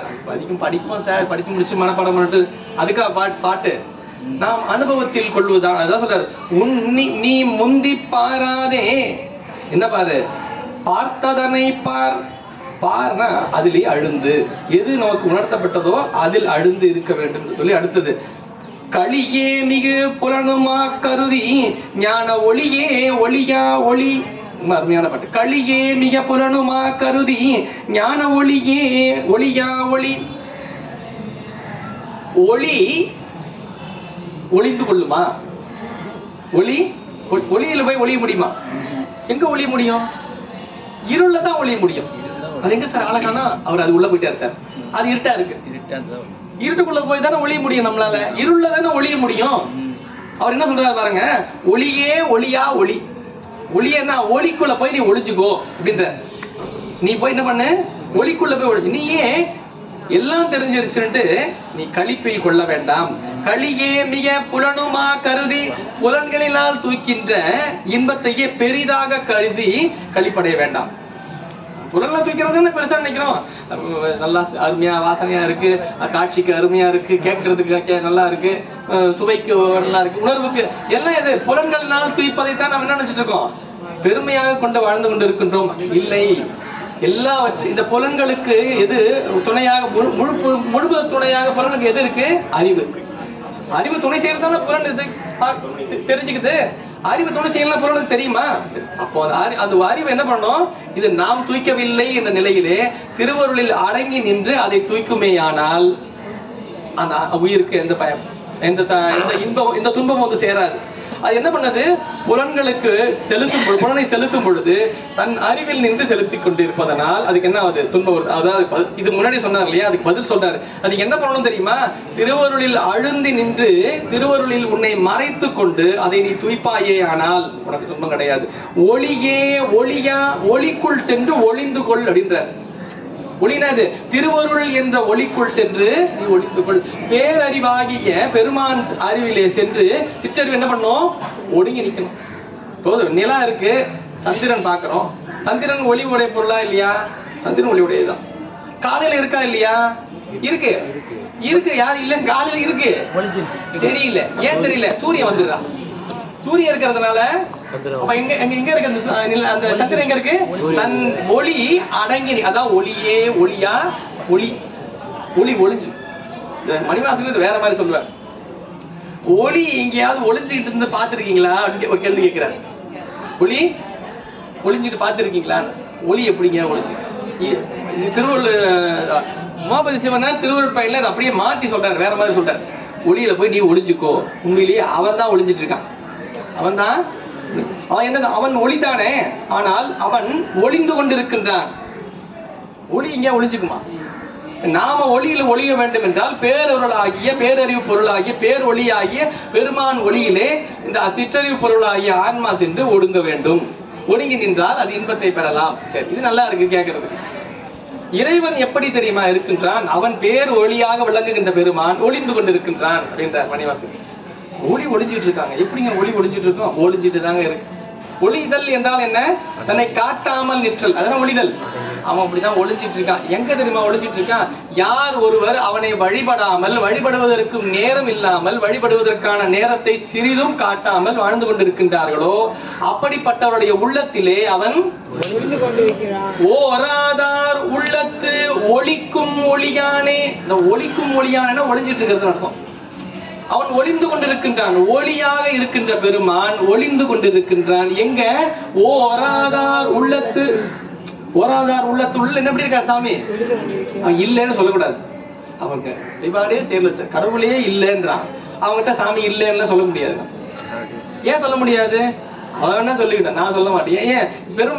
இறைவன் என்று சொல்லப்படுபவன், பேரு ஆற்றலுடைய பெருமான் என்று பரம்பொருள் என்று சொல்லப்படுபவன் அங்கிங்கெனாதபடி நீக்கமர எல்லா இடங்களிலும் நிறைந்திருக்கின்றான். இந்த எல்லா இடங்களும் தான் யாரு? யார் இல்லை என்று சொல்லுகிறார்களோ அவரிடத்திலும் விளங்குகின்றான். இல்லை என்று சொல்பவர்கள் உள்ளத்திலும் அங்க இல்லைன்னு சொல்ல முடியாது. சார் அவன் இல்லைன்னு சொல்றான் சார், அவங்ககிட்ட எப்படி சார் சாமி? அவங்ககிட்ட இருப்பாரு சார். ஏன் அவன்கிட்ட இல்லைன்னு சொன்னா என் சாமிக்கு குற்றம். பெருமானுடைய முழுமுத தன்மைக்கு பங்கம் இல்லையா? குறைவாகும். அவன் எல்லா இடத்துலயும் இருக்கான். இறைந்து இருப்பதனாலதான் அவனுக்கு இறைவனை பேர். எல்லா இடங்களிலும் இறைந்து இருப்பதனாலதான் அவனுக்கு இறைவனை பேர். அப்போ அங்க இல்லைன்னு சொல்ல முடியாது. மணிவாசன் சொல்றாரு, அங்கேயும் இருக்காரு, ஆனா அவனுக்கு தெரியாம இருக்காரு. இப்ப நமக்கெல்லாம் நமக்கு வெளிப்பட்டு தோன்றுகின்றான் பெருமான். உள்ளே அவர்களுக்கு ஒளிந்து இருக்கின்றான். ஓராதார் உள்ளத்து ஒளிக்கும் ஒளியா ஒளிந்து கொண்டிருக்கின்றான். அவன் எப்படி ஓராதவருடைய உள்ளத்தில் ஒளிந்து கொண்டிருக்கின்றானோ அவனை நாம் வழிபட வேண்டும் நினைக்கின்ற நாமும் அவனுள் ஒளிந்து இருக்க வேண்டும். ஒளிந்திருந்தால் அவனை முழுமையாக துய்க்கலாம். நாம எப்ப ஒளிஞ்சுக்க முடியும்? நம்ம அறிவு பெரியது அல்ல. நமக்கான அறிவு என்பது எதையும் சாதிப்பதற்கு அல்ல. நாம் எதற்காக இந்த பிறவியிலே வந்திருக்கின்றோம்? அறிவுடை பொருளாகி ஆன்மா எதற்கு பிறப்பு தரப்பட்டிருக்கிறது என்பதை உணர வேண்டும். எதற்கு பிறப்பு தரப்பட்டிருக்கின்றது என்றால் வினைகளை நீக்குவதற்கு. அவ்வளவுதான். வினைகளை துய்ப்பதற்காக தான் இந்த பிறப்பே. நல்வினை தீவினையின் பயனாகிய இன்ப துன்பத்தை துய்த்து இனி வினை ஏறாமல் இந்த ஆன்மாவை பார்த்துக்கணும். அதுக்குதான் ஒரு அழுக்கு பாத்திரம், சரியா? இந்த அழுக்கு பாத்திரத்துல சமையலும் செஞ்சுக்கலாம், பாத்திரத்தையும் கழுவலாம். அதுக்குதான் கொடுக்குது. இதுல போட்டு நாம வேற எதையாவது பண்ணி இதை என்ன பண்ண கூடாது? வினை பெருக்கிற கூடாது. இதை வினை பெருக்கிறதுக்கு அல்ல, இது போக தூய்ப்பதற்காக அல்ல. நல்லா அப்படியே இருக்கிறதுக்கான சார் பிறப்பையே கொடுத்த. எதுக்கு வாழ்றோம்னு நினைக்கிறீங்க? எனக்கு நான் கூட முதல்ல தெரியல. நம்ம இவ்வளவு நூல்களை படிக்கிறோம் போறோம், நமக்கு தான் ஒன்றும் தெரியல. இதுக்கு சொல்லுங்க, நல்லா சாப்பிடறதுக்குங்கன்றான். சரி விடு, நம்ம அதுக்கப்புறம் பேச முடியாது. அவங்க கிட்ட நம்ம அதை வாதெல்லாம் பண்ணக்கூடாது. எதுக்கு இவ்வளவு கஷ்டப்படுறோம், எதுக்கு இவ்வளவு உழைக்க நினைக்கிறீங்க, எதுக்கு இல்லை நீங்களே சொல்லிடுங்க. என்ன படி நீங்களே சொல்லிடுங்க. நல்லா சாப்பிடணும் சார், நல்ல 4 இடங்களுக்கு போகணும், சாப்பிடணும். எங்களுக்கு தெரியல, எங்களுக்கு அப்படிலாம் யாரும் சொல்லி தரல வரைக்கும் நினைச்சுக்கிட்டேன். நமக்கு யாரும் சொல்லி நம்ம என்ன பண்ணணும்னா இந்த மாதிரி இருக்கவங்களோட நம்ம சிவாய் நம்ம அவ்வளவுதான்.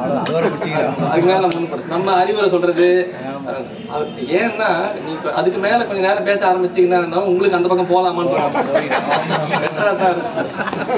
ஞானசம்பந்தர் அதனாலதான் சொன்னாரு, இந்த மாதிரி இருக்கிறவங்கள நம்ம அதாவது நம்முடைய நெறிக்கும் நம்முடைய இறை வழிபாட்டுக்கும் புறம்பாக இருப்பார்கள் இல்லையா, நம்ம நண்பர்கள் தானங்க ஐயா, நண்பர்கள் தானதான், நண்பர்களாக தான் இருக்கும். நெறிக்குள்ள கொண்டு வந்து அவங்களை வச்சு கூடாது. என்ன பண்ணுவாங்கன்னா நம்முடைய நெறியை பாடுபடுத்திடுவாங்க. அதனாலதான் 10வது பாட்டே வச்சார்.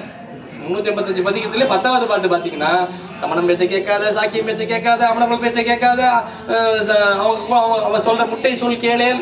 ஏன் இதை சொல்றாரு? பாட்டையே விட்டுருக்கலாம்ல, எதுக்கு இந்த ஒவ்வொரு பதிகத்தையும் சொல்லிருக்காரு? ஏன்னா எத்தனை தெரிந்து கொண்டிருந்தாலும் அந்த நெறிக்கு ஒவ்வாதவர்களுடைய நம்மளுக்கு நட்பு இருக்குமே, ஆனால் நம்ம என்ன பண்ணுவோம், நம்மளை பாழ்படுத்தும். அப்படிதான் இப்ப எல்லாரும் என்ன பண்றாங்க, எல்லாம் ஒண்ணுதானே சார் அப்படின்றாங்கல்ல, பிரச்சனையே ஆரம்பிக்கிற உடனே அதான் பிரச்சனை. நீங்க எல்லாம் ஒண்ணுறவங்க நம்ம மட்டும் தான் சொல்லுவான், அவங்க யாரும் சொல்ல மாட்டான். மாற்று நிலையில இருக்க யாருமே பத்தி எல்லாம் ஒண்ணு சொல்றா, அவங்களுக்கு தான் சொல்லுவாங்க இல்லையா? நாம எப்படி எல்லாம் ஒண்ணு, சிவம் தான் எல்லாவற்றுக்கும் முழுவதனாக, சிவத்தையிலே எல்லாவற்றையும் காணலாம். எதை கண்டாலும் அதில் சிவத்தை காண்போம். ஆரொருவர் உள்குமார் உள்ளத்துள்ளே அவ்வொருவாய் இருக்கின்ற அருளும் தோன்றும். நீ சிவபெருமானாக பார்க்கின்றாய சிவபெருமான், நீ அல்லாவாக பார்க்கின்றாய் அல்லா, நீ ஏசுநாதராக பார்க்க, நீ எதை வேணா பார்த்துக்க, நீ எப்படி பாக்குறியோ அப்படி இருப்பாரு சாமி, அவ்வளவுதான். ஏன் எங்க சாமி அப்படித்தான், நீ எப்படி பாக்குறியோ அப்படி இருப்பார். நம்ம சொல்றோம்ல, ஆரொருவர் உள்குவார் உள்ளத்துள்ளே அவ்வொருவாய் நிற்கின்ற, நீ எப்படி பாக்குறியோ அப்படி இருப்பார். நீ எப்படி நீ இல்லைன்னு சொன்னீங்கன்னா அப்படி விட்டுருவாரு சாமி. சாமியே இல்லைன்னு சொல்றாங்க, சிவபெருமான்னு சொல்றாங்க, இயேசு பெருமான்னு சொல்றாங்க, அல்லான்னு சொல்றாங்க, எல்லாம் சொல்றது போக ஒருத்தர் இல்லைன்னு வேற சொல்றாரு. கொஞ்சம் பேர் இருக்காங்கல்ல இல்லைன்னு சொல்றாங்கல்ல.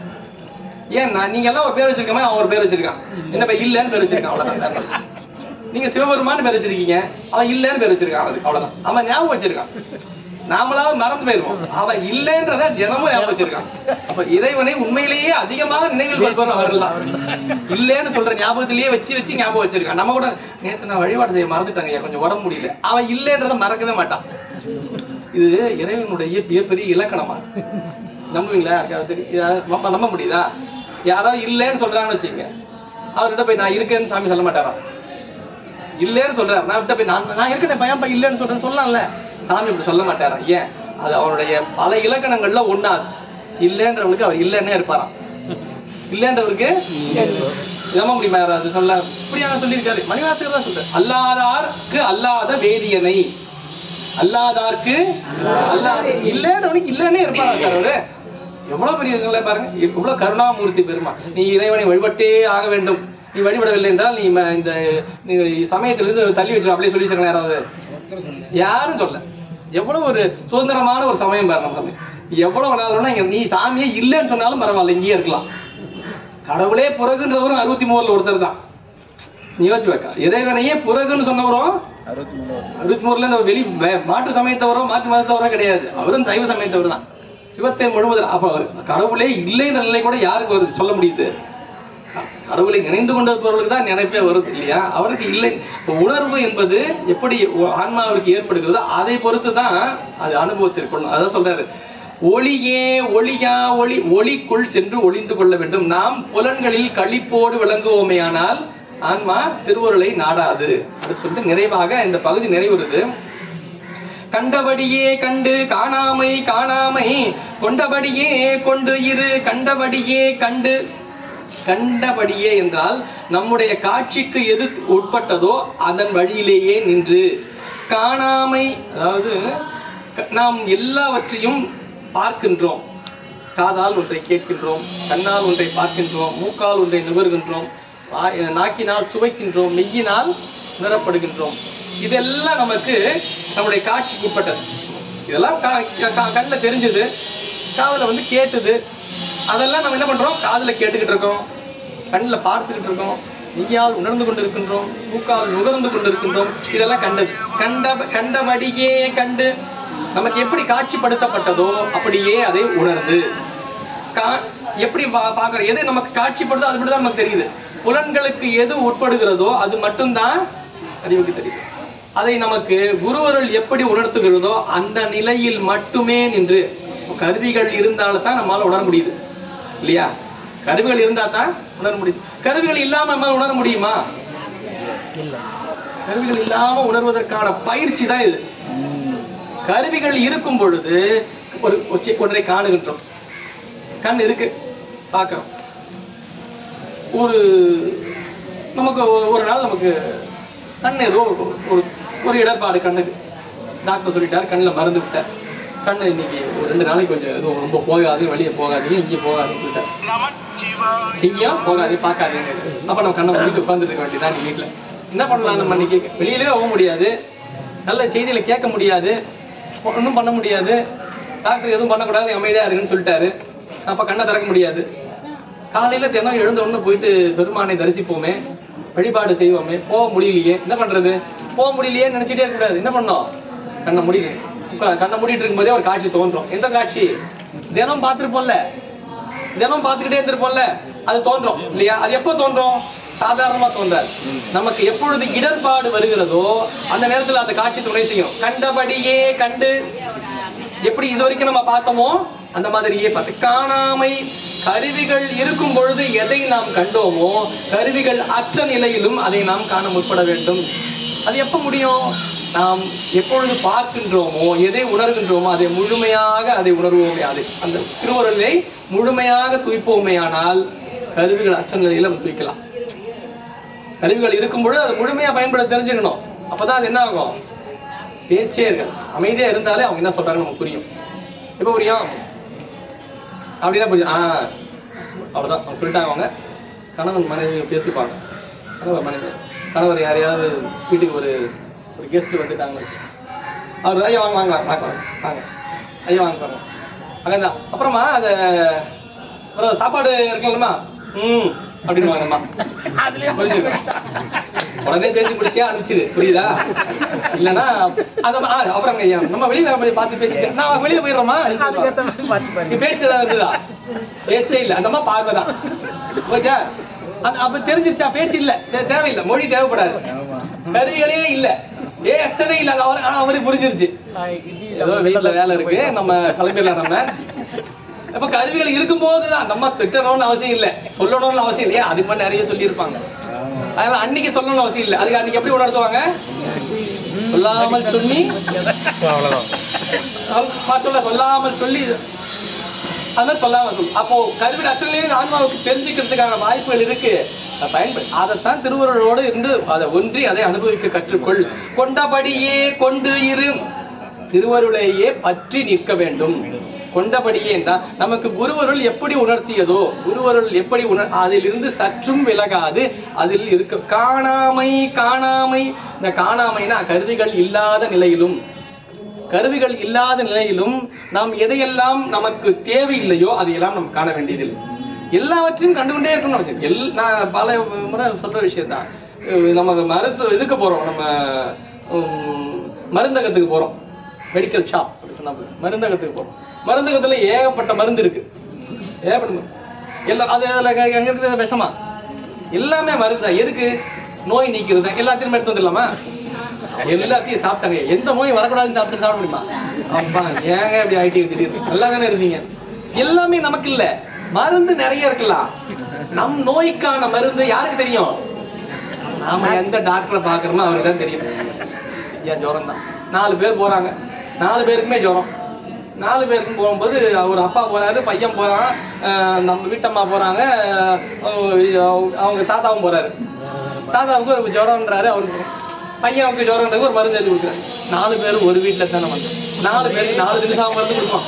மொத்தமா கொடுத்தா காசு அது கம்மியாகும்ல, சொல்லுவோம். யாராவது போயிட்டு மொத்தமா ஒரு மருந்தா கொடுத்துட்டீங்கன்னா ஒரு மொத்தமா ஒரு கிலோவா வாங்கிட்டா விலை கம்மியா இருக்கும், டோட்டலா வாங்கிட்டா கம்மியா இருக்கும். இப்ப நமக்கு அதானே, மொத்தமா வாங்கிட்டா விலை கம்மியா இருக்கு. மொத்தமாவா கொடுப்பாங்க? நோய் மொத்தமாவா இருக்கு? நோய் தனித்தனியா தானே இருக்கு. ஒவ்வொருவருக்கும் ஒவ்வொரு இல்லை. சின்ன வயதுடையவர்களுக்கான ஒரு ஜுரம், ஒரு ஃபீவர்ன்றது அவருக்கு வேற மருந்து. ஒரு வாலிபன் பருவத்தில் இருக்கிறவருக்கு ஜுரம்ன்றது வேற ஒரு மருந்து. வயது முதிர்ந்த ஒரு 70 வயதானவர், அவருக்கு ஜுரம்ன்றது அவருக்கு. எல்லாருக்கும் எல்லாம் ஒரே பொருள் கிடையாது.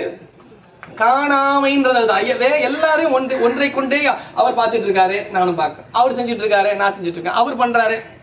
உனக்கு என்ன சொன்னாங்க? கொண்டபடியே கொண்டு இரு. உனக்கு எதுவோ அது மட்டும் வச்சுக்கோ. அவருக்கு ஏன் மட்டும்? அவருக்கு மட்டும் அவர் இலையில ஜாங்கிரி வச்சுங்க, எனக்கே வைக்கல, வேணான்னு வச்சிருக்காங்க, அவ்வளவுதான். உங்களுக்கு ஜாங்கிரி வச்சா சுகரா இருக்க போதுன்னு வேணான்னு வச்சிருப்பாங்க. அவருக்கு வச்சதே ஏன் எனக்கு வைக்கல, நம்ம அப்படி கேட்க வேண்டாம். நமக்கு குருவருள் எது உணர்த்தியதோ அதான் நமக்கு, அவ்வளவுதான். அதான் கொண்டபடியே அதை மட்டுமே கொள்ள வேண்டும், எல்லாவற்றையும் கொள்ள வேண்டும் என்று. ஏன்னா இதெல்லாம் ஏன் சொல்ற, அறியும் நெறி என்ற தலைப்போட நிறைவது. திருவருள் வசத்தில் மட்டுமே இந்த ஆன்மா இருக்க வேண்டும். ஏன்னா திருவருள் நிறைவு போக்கி போய் 60வது பாடல் 60வது இப்ப கிட்ட போயிட்டே இருக்கு. அறியும் நெறியில வரும்போது அருளை பெறுவதற்கான எல்லா தகுதிகளையும் பெறுகிறது உயிர். அப்படி வரும்போது நிறைய கிடைக்குதுன்றதில்ல, அங்க எங்க கிடைக்குது அதையும் வாங்கி வைப்போமே. நமக்கு எக்ஸ்ட்ராவா கிடைச்சா எல்லாத்தையும் ஒரு நோட்டீஸ் கொடுக்குறான்னு வச்சு எல்லாருக்கும், இப்ப எங்க ஐயா ஜெகநாதன் ஐயா எல்லாருக்கும் ஒரு திருவாசக புத்தகங்கள் இலவசமா தருகிறோம். சரி, 20 திருவாசக புத்தகம் எல்லாம் வாங்கிக்கின்றாரு. எல்லாம் படிக்கிற எல்லாரும் கொடுக்குறாரு. ஐயா கொடுங்க ஐயா, எல்லாரும் வாங்கி. நம்ம வாங்க ஐயா இன்னொன்னு கொடுக்கலாம். எதுக்கு? எங்க வீட்டுல இருக்கவங்களுக்கு. வீட்டுல இருக்கிறது நீங்க எது வாங்குறீங்க? இப்ப நமக்கு தோணுமா, என்கிட்ட ஏற்கனவே திருவாசக புத்தகம் இருக்கு, வேண்டாங்க ஐயா, யாராவது இல்லாதவங்களுக்கு கொடுக்க சொல்லுவோமா? பொண்ணா நம்ம கரெக்ட் இருக்கட்டும் எங்க ஐயா, நமக்கு என்ன ஆயிட போகுது, அது என்ன அது கெட்டா போகுது, நான் யாருக்காவது கொடுத்துருவோங்க, அது அவரே கொடுத்துப்பாரு, அதையே நாம கொடுக்கணும். போயிட்டு அவருக்கு யாரோ ஒருத்தருக்கு போக வேண்டியதா இருந்தா அது அவரே கொடுப்பாருல்ல. நாம என்ன பண்றோம், எக்ஸ்ட்ராவா இருந்தா என்ன எக்ஸ்ட்ராவா இருந்துட்டு போட்டோமே. இல்ல, நமக்கு எதுவோ அது மட்டும் தான் நமக்கு. நமக்கு எல்லாவற்றையும் பெற்றுக்கொண்டே இருப்பது அல்ல இன்பம்.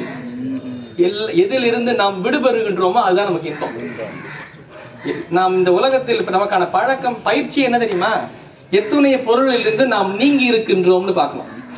எத்தனை பொருள் இன்னைக்கு எத்தனை விட்டுருக்கோம் நம்ம. இன்னைக்கு எதையும் விட்டா மாதிரி தெரியல, எதையும் விட்டா இன்னைக்கு இதெல்லாம் தான் வாங்கியிருக்கோம். எல்லாத்தையும் இதுல வாங்கினது பொருள் மட்டும் இல்ல, சில பேர் திட்டுகளே வாங்கி இருப்போம். நம்ம இதுல ரொம்ப திட்டி வசப்பாடி இருப்போம், அதுவும் வாங்கி இருப்போம். நம்ம எதையுமே நம்ம விடல. எதை நாம் இழப்பு தான். நாம் எதையிலிருந்து நாம் விடுபடுகின்றோமோ நமக்கான முழுமையான இன்பமும் நமக்கான அறிவினுடைய முழுமையும் எப்போ பெறுவோம்னா பொருளில் இருந்து விடுபடும் பொழுதுதான். ஏன்னா பொருள் எதிலிருந்து நாம் விடுபடுகின்றோமோ அதுல இன்பம் கிடைக்குதான்லாம் அடுத்த பிரச்சனை. முதல்ல என்ன தெரியுமா, பொருளில் இருந்து நாம் விடுபடும் பொழுது நமக்கு அந்த பொருளினால் வருகின்ற துன்பம் நமக்கு கிடையாது. எந்த பொருளை நாம் விடுபடுகின்றோமோ, இப்போ ஏதோ ஒரு வகையான ஒரு குளிர்பானம் வச்சுங்களேன், அந்த குளிர்பானத்தினால் எனக்கு எந்த ஒரு துன்பமும் கிடையாது. ஏன், நான் அதை குடிக்கவே இல்லையே. நான் அதை குடிச்சா தானே, இங்க யாருக்குமே அதை பத்தி தெரியாது இல்ல. இப்ப இங்க யாருக்குமே அதை மேல துன்பம் கிடையாது. ஏன், நாம அதை பத்தி யோசனையிலே இல்லை. அதை பத்தி இல்லன்னும் போது நமக்கு அதெல்லாம் ஒரு இன்பம் விட்டுருங்க, அதனால ஒரு துன்பமும் நமக்கு கிடையாது. வள்ளுவர் சொன்னாரு, நீ எந்தெந்த பொருள் இருந்து நீங்குகின்றாயோ அந்தந்த பொருள்களினால் வருகின்ற துன்பம் உனக்கு கிடையாது. யாதனின் யாதனின் நீங்கியான் நோதல் அதனின் இளன். நீ எந்தெந்த பொருள் இருந்து நீங்குகின்றாயோ அந்தந்த பொருளினால் வருகின்ற துன்பம் கிடையாது. நீங்க அந்த குறளை சொல்லி பாருங்க, அந்த குறளை சொல்லும் போது 2 ஓதரோட ஒட்டாது. 2 ஓதரோட ஒட்டாது. யாதனின் யாதனின் நீங்கியான் நோதல் அதனின் இளன். மேல் ஓதல் கீழ் ஒட்டவே ஒட்டாது. எதுலையும் ஒட்டாதன்றத சொல்றதுக்கு ஒரு குறள், அந்த குறளே ஒட்டாது. குறள் அமைக்கிறாரு, குறள்லே 2 உதடு ஒட்டிக்காத மாதிரி வைக்கிறாரு. எதுலயும் ஒட்டாம இரு. ஏன், எது உனக்கு இருக்கோ அதை மட்டும் வச்சுக்கோ. கொண்டபடியே கொண்டு இரு, கண்டபடியே கண்டு காணாமை கொண்டபடியே கொண்டு இரு. அதில் எது நமக்கு இடப்பட்டதோ, குருவருளால் நமக்கு எது உபதேசமாக கொடுக்கப்பட்டதோ, மாண்ட சட்டை தாங்கி உயிரின் பார்ப்பட்ட கருணையின் காரணமாக பெருமான் மானிடராக எழுந்தருளுகின்றார். எதற்காக? உயிரினுடைய வினைகளை எல்லாம் நீக்கி உயிரை நன்னெறியில் செலுத்தி சிவத்தை உயிருக்கு காட்டி திருவருளில் அழுந்தி செய்வதற்கு. எதை நமக்கு திருவருள் காட்டியதோ அதிலேயே அழுந்தி நிற்க வேண்டும் என்றவரை நாம் அதிலிருந்து திருவருள் வசத்திலேயே நாம் இருப்போமே, ஆனால் நமக்கு எந்த துன்பமும் இல்லை. அதிலேயே நாம் இருப்பதற்கான பயிற்சி தான் நமக்கு திருவருள் பயன் இந்த நூல். அந்த அருளின் பயன் என்ன? அருள் உயிரிட்ட தான் இருக்கு. நீங்க இன்னும் நிறைவுக்கு போக போக பாத்தீங்கன்னா அருமையா சொல்லுவார். அருள் எங்கேயும் வெளியில எல்லாம் கிடையாது, அது பக்கத்துல இருக்கு, வேற ஊர்ல இருக்கு, எங்கேயாவது வாங்கிட்டோம். அருள் உங்ககிட்ட தான் இருக்கு. அப்ப எங்க சார் தெரியல? நிறைய இருக்குல்ல. ஒரு டப்பா, அந்த டப்பால தான் அந்த பொருள் இருக்கு. தேடி பார்த்தா காணும் சார், கீழே இருக்குது. அதுக்கு மேல இருக்கிற குப்பையெல்லாம் மேல போட்டு வச்சாச்சு, எல்லாம் மேல வந்துருச்சு. அப்ப எங்க இருக்குன்னா மேல இருக்கிறது எல்லாம் கலர்னா கீழே போகும், கிடைக்கும். இப்ப நாம என்ன பண்ணோம், குப்பை சேராம பாத்துக்கிட்டா கிடைச்சதை நம்ம நல்லா பாத்துக்கணும். எதுவும் அப்ப காணாமைன்றது அதுதான். எல்லாவற்றையும் காணும் பொழுது என்ன, உயிருக்கு என்ன ஆயிடும், ஒரு அயற்சி ஏற்பட்டுரும். அங்க ஓடுறது, அதை பண்றது, இதை பண்றது. ஒரு வழிபாடுன்னு வச்சிருக்கோமா, ஒரு நெறின்னு வச்சிருக்கோம், அது ஒன்றுதான். ஒன்றிலேயே நாம் முழுமையாக இருப்போமையானால் நமக்கு என்ன ஆகும்? முழு அனுபவத்தை அதை நிறைய செய்வோம், அதை பறந்து விரிந்து செய்வோம்னா என்ன ஆகும்? நேரம் வீணாகும், வேற ஒண்ணும் இல்லை. ஒரு தண்ணி வேணும்னா என்ன பண்ணணும்? நம்ம 100 அடி தோண்டணும். எப்படி தோண்டணும்? ஒரே அந்த 100 அடி தோண்டினா 100 அடி தோண்டினா தண்ணி வந்துடும் அந்த அந்த இடத்துல. உடனே ஒரு ஆளை கூப்பிடுறது, மறை ஐயாவை கூப்பிடுவோம், தம்பியை கூப்பிடுவோம், அவரை கூப்பிடுவோம், ஒரு 10 பேரை கூப்பிடுறது. 10 பேருக்கு ஐயா ஒரு 10 அடி தோண்டுங்க ஐயா. அவர் 10 அடி தோண்டினார். எல்லாரும் 10 அடி தோண்டுங்க. 100 அடி தோண்டணும்னா தண்ணி வந்துடும். எல்லாரும் 10 அடி தோண்டினாங்க, தண்ணியே வரல. ஏங்க தண்ணி வரல? 10 பேர் 10 இடத்துல தோண்டி இருக்காங்க. 10 தானே, சரியா தானே இருக்கு கணக்கு கரெக்டா? ஆனா தண்ணி வரல. 10 பேரும் 10 இடத்துல தோண்டக்கூடாது, 10 பேரும் சேர்ந்து ஒரே இடத்துல தோண்டணும். நான் நிறைய இடத்துல பண்றேன், நிறைய அதை செய்யறேன், நிறைய அதை பண்ணிட்டு இருக்கேன், ஒரே இடமா பண்ண. ஒன்றி நாம் ஒரு பணியை செய்வோமேயானால், திருவருளில் அழுந்தி நம்முடைய பணியை செய்வோமேயானால் அது நமக்கு முழுமையான பயனை தரும். அதுதான் நமக்கு அறியும் நெறி அறிவுறுத்துகின்ற புதமான செய்தி என்று சொல்லி இதுவரை நாம் அறியும் நெறி என்கிற பகுதியை பார்த்தோம். இதுவரைக்கும் நாம என்னென்ன தலைப்பை பார்த்தோம்? நம்ம பதிமுது நிலை பார்த்தோம், உயிர் அவை நிலை, அப்புறம் இருள் மல நிலை, அப்புறம் அருள் அது நிலை, அருள் உரு நிலை, அடுத்தது அறியும் நெறி, இல்லையா? இப்படி ஒவ்வொரு பகுதியாக நம்ம பார்த்துக்கிட்டே வரோம். இது என்னன்னா, இதெல்லாம் நமக்கு திருவருளை இந்த உயிர் ஆன்மா எப்படி தூய்க்க வேண்டும், அதற்கு முன்னாக விளங்குகின்ற முழுமுத தன்மையாக விளங்குகின்ற 3 பொருள் எது, பதி பசு பாசம் என்ற 3 நிலைகளை சொல்லி விளக்கிட்டே வர. இப்ப இது 7ஆவதா பகுதியாக உயிர் விளக்கம் என்கின்ற ஒரு பகுதியை சொல்ல வர. 7வது அதிகாரம் அதுதான். அதாவது உயிர் விளக்கம் என்றால் என்ன?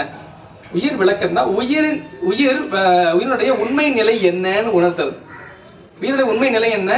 அது எதை சார்ந்து விளங்குகிறதோ அதுவாகவே விளங்கும். எதை சார்ந்து விளங்குகிறதோ அதுவாக. உயிருக்கான இலக்கணமே அதுதான். உயிர் சார்ந்ததன் வண்ணமாம் தன்மை கொண்டது. எதை சார்ந்து இருக்கிறதோ அது. திருக்கோவில் இருக்கின்ற வரைக்கும், திருமுறைகளை ஓதுகின்ற வரைக்கும், வழிபாடு செய்கின்ற வரைக்கும் அப்படியே அதுலயே ஆழ்ந்திருக்கும். திருவாசகம் ஓதும் பொழுது பதியம் பாடும் பார்த்தீங்கன்னா அப்படியே நெய் மறந்த நிலையில டைம் போதா போகலையா எவ்வளவு போச்சு ஒன்றும் தெரியும். பாக்குறதுக்கே எப்படி இருக்கும்னா சிவானந்தத்தில் ஜொலித்துக் கொண்டிருக்கு. அப்படியே இருக்கலாம். அப்படியே வெளியில போச்சுன்னா முடிஞ்சு போச்சு, அவ்வளவுதான். ஐயா போன மத்தியானம் போன ஐயா இன்னைக்கு முக்கியமான ஒரு பணி இருக்கு முக்கிய மத்தியானத்துக்கு மேல போய் பாருங்க. டைம் யாரும் முடிச்சுவாங்க நினைக்கிறேன். மணி 12:20 எப்படி கொஞ்ச நேரத்துல முடிச்சுடுவாங்க. எங்க போயிடுச்சா? அப்போ அதுல அழுத்தம் இல்லை இல்லையா? அது எதை சார்ந்து இருக்கிறதோ அது இருக்கும். வீட்டுக்கு போயிடுச்சுன்னா வீட்டுல என்ன இருக்கும் அது, வெளியில என்ன போச்சுன்னா வெளியே. உயிர் எதை சார்ந்து விளங்க வேண்டும் என்றால் திருவருளை சார்ந்து மட்டுமே விளங்க வேண்டும். அதான் சொல்றார், தூ உன்னிடல் ஆர்தற்கு ஆறும் சொல்லார் தொகும் இது போல தான் அதுவாய் நிற்கும் தரம். உயிர்கள் முன்னொரு காலத்தில், என்ன காலத்தில், ஏதோ ஒரு குறிப்பிட்ட காலத்தில் ஆன்மா ஆணவ மலத்தோடு இருந்தது. ஆணவ மலத்தில் இருக்கும்போது எப்படி இருக்கும்? எந்த அறிவு கிடையாது, இச்சை கிடையாது, செயல் கிடையாது, எதுவுமே கிடையாது, பிறப்பே இல்லை. ஆனா உயிர் இருக்கு. அறிவு இச்சை செயல் செயல்பாட்டிலே இல்ல, அதுக்கு பிறப்பும் இல்ல, ஆணவத்தோட இருக்கு. அது எப்படி இருக்கும்? அது கொஞ்சம் யோசிச்சு பாரு, எப்படி இருக்கும்? உயிருக்கு உடம்பு இல்ல, விருப்பம் இல்ல, அறிவு இல்ல, செயல் இல்ல, எதுவுமே இல்ல, ஆணவம் மட்டும் இருக்கு. ஆணவத்தோட சேர்ந்து இருக்குது. அது எப்படி இருக்கும்ன்ற ஒரு உதாரணம். ஒரு 4 செவரு, ஒரு 10க்கு 10, 10க்கு 10 இடம், 4 பக்கமும் செவரு, சரியா? மேல் பக்கமும் செவரு. ஒரு சின்ன வழி கூட உள்ள போயிட்டு நம்ம அதையும் மூடிட்டாங்க. அதுக்குள்ள நம்ம இருக்கோம், கொஞ்சம் கூட வெளிச்சம் கிடையாது, சரியா? இப்ப நம்ம இங்க நிக்கிறோம், அந்த இடத்துல இந்த இருட்டுக்குள்ள நிக்கிறோம். இங்க என்ன இருக்குன்னு கூட தெரியாது நமக்கு. இங்க இந்த இடத்துல என்ன இருக்குன்னு தெரியாது, இங்க என்ன இருக்குன்னு தெரியாது. நம்ம இருப்போம், யாராவது இருக்காங்களா கண்ணு தெரியும் நமக்கு. நம்ம இங்க யாராவது இருப்பாங்களா, ஏதாவது கேட்குமா, ஏதாவது பார்க்க முடியுமா, ஏதாவது செய்ய முடியுமா, உட்கார முடியுமா, நிக்க முடியுமா, என்ன பண்ண முடியும்? அப்படிதான். அதுக்கு பேர் தான் ஆணவ மனத்தோட உயிர் இருந்ததுதான். இது கொஞ்சம் நினைச்சு பாருங்களேன். அந்த மாதிரி இருள் இருக்கவே கூடாது. அதுதான் அந்த கேவல நிலை, உயிருக்கு இருக்க நிலை. அதுதான் கேவலம். ரொம்ப கேவல நிலைன்னு சித்தாந்தம் சொல்றது 3 நிலை: கேவல நிலை, சகல நிலை, சுத்த நிலைன்னு 3 நிலை சொல்றது உயிருக்கு. அது கேவல இதுலயே பார்த்திருப்போம். உயிரவியல் நிலையை பார்த்திருப்போம். கேவல நிலைன்னா பிறப்புக்கே உட்படாத நிலை. இப்போ சகல நிலை, பிறப்புக்கு வந்து சகலமா சகலரும் இருக்கின்றார், எல்லாரும் ஒன்னா சகல நிலை, கருவி கரணங்களோடு கூடிய நிலை. இதற்கு பிறகு போக வேண்டியது என்ன? கருவி கரணங்கள் நட்டு இறைவனோடு ஒளியில் சென்று கலக்க நிலை, அது சுத்த நிலை. கேவலத்துல இருந்து சகலத்துக்கு வந்து சுத்தத்துக்கு போகணும், அதுதான் அதுதான் பயணம். அந்த பயணத்துக்கு தான் இப்ப நம்ம தயாராகிட்டு இருக்கோம். கேவலத்துல படி ஏறிட்டோம், ஒரு படி ஏறிட்டோம், சகலத்துக்கு வந்துட்டோம்.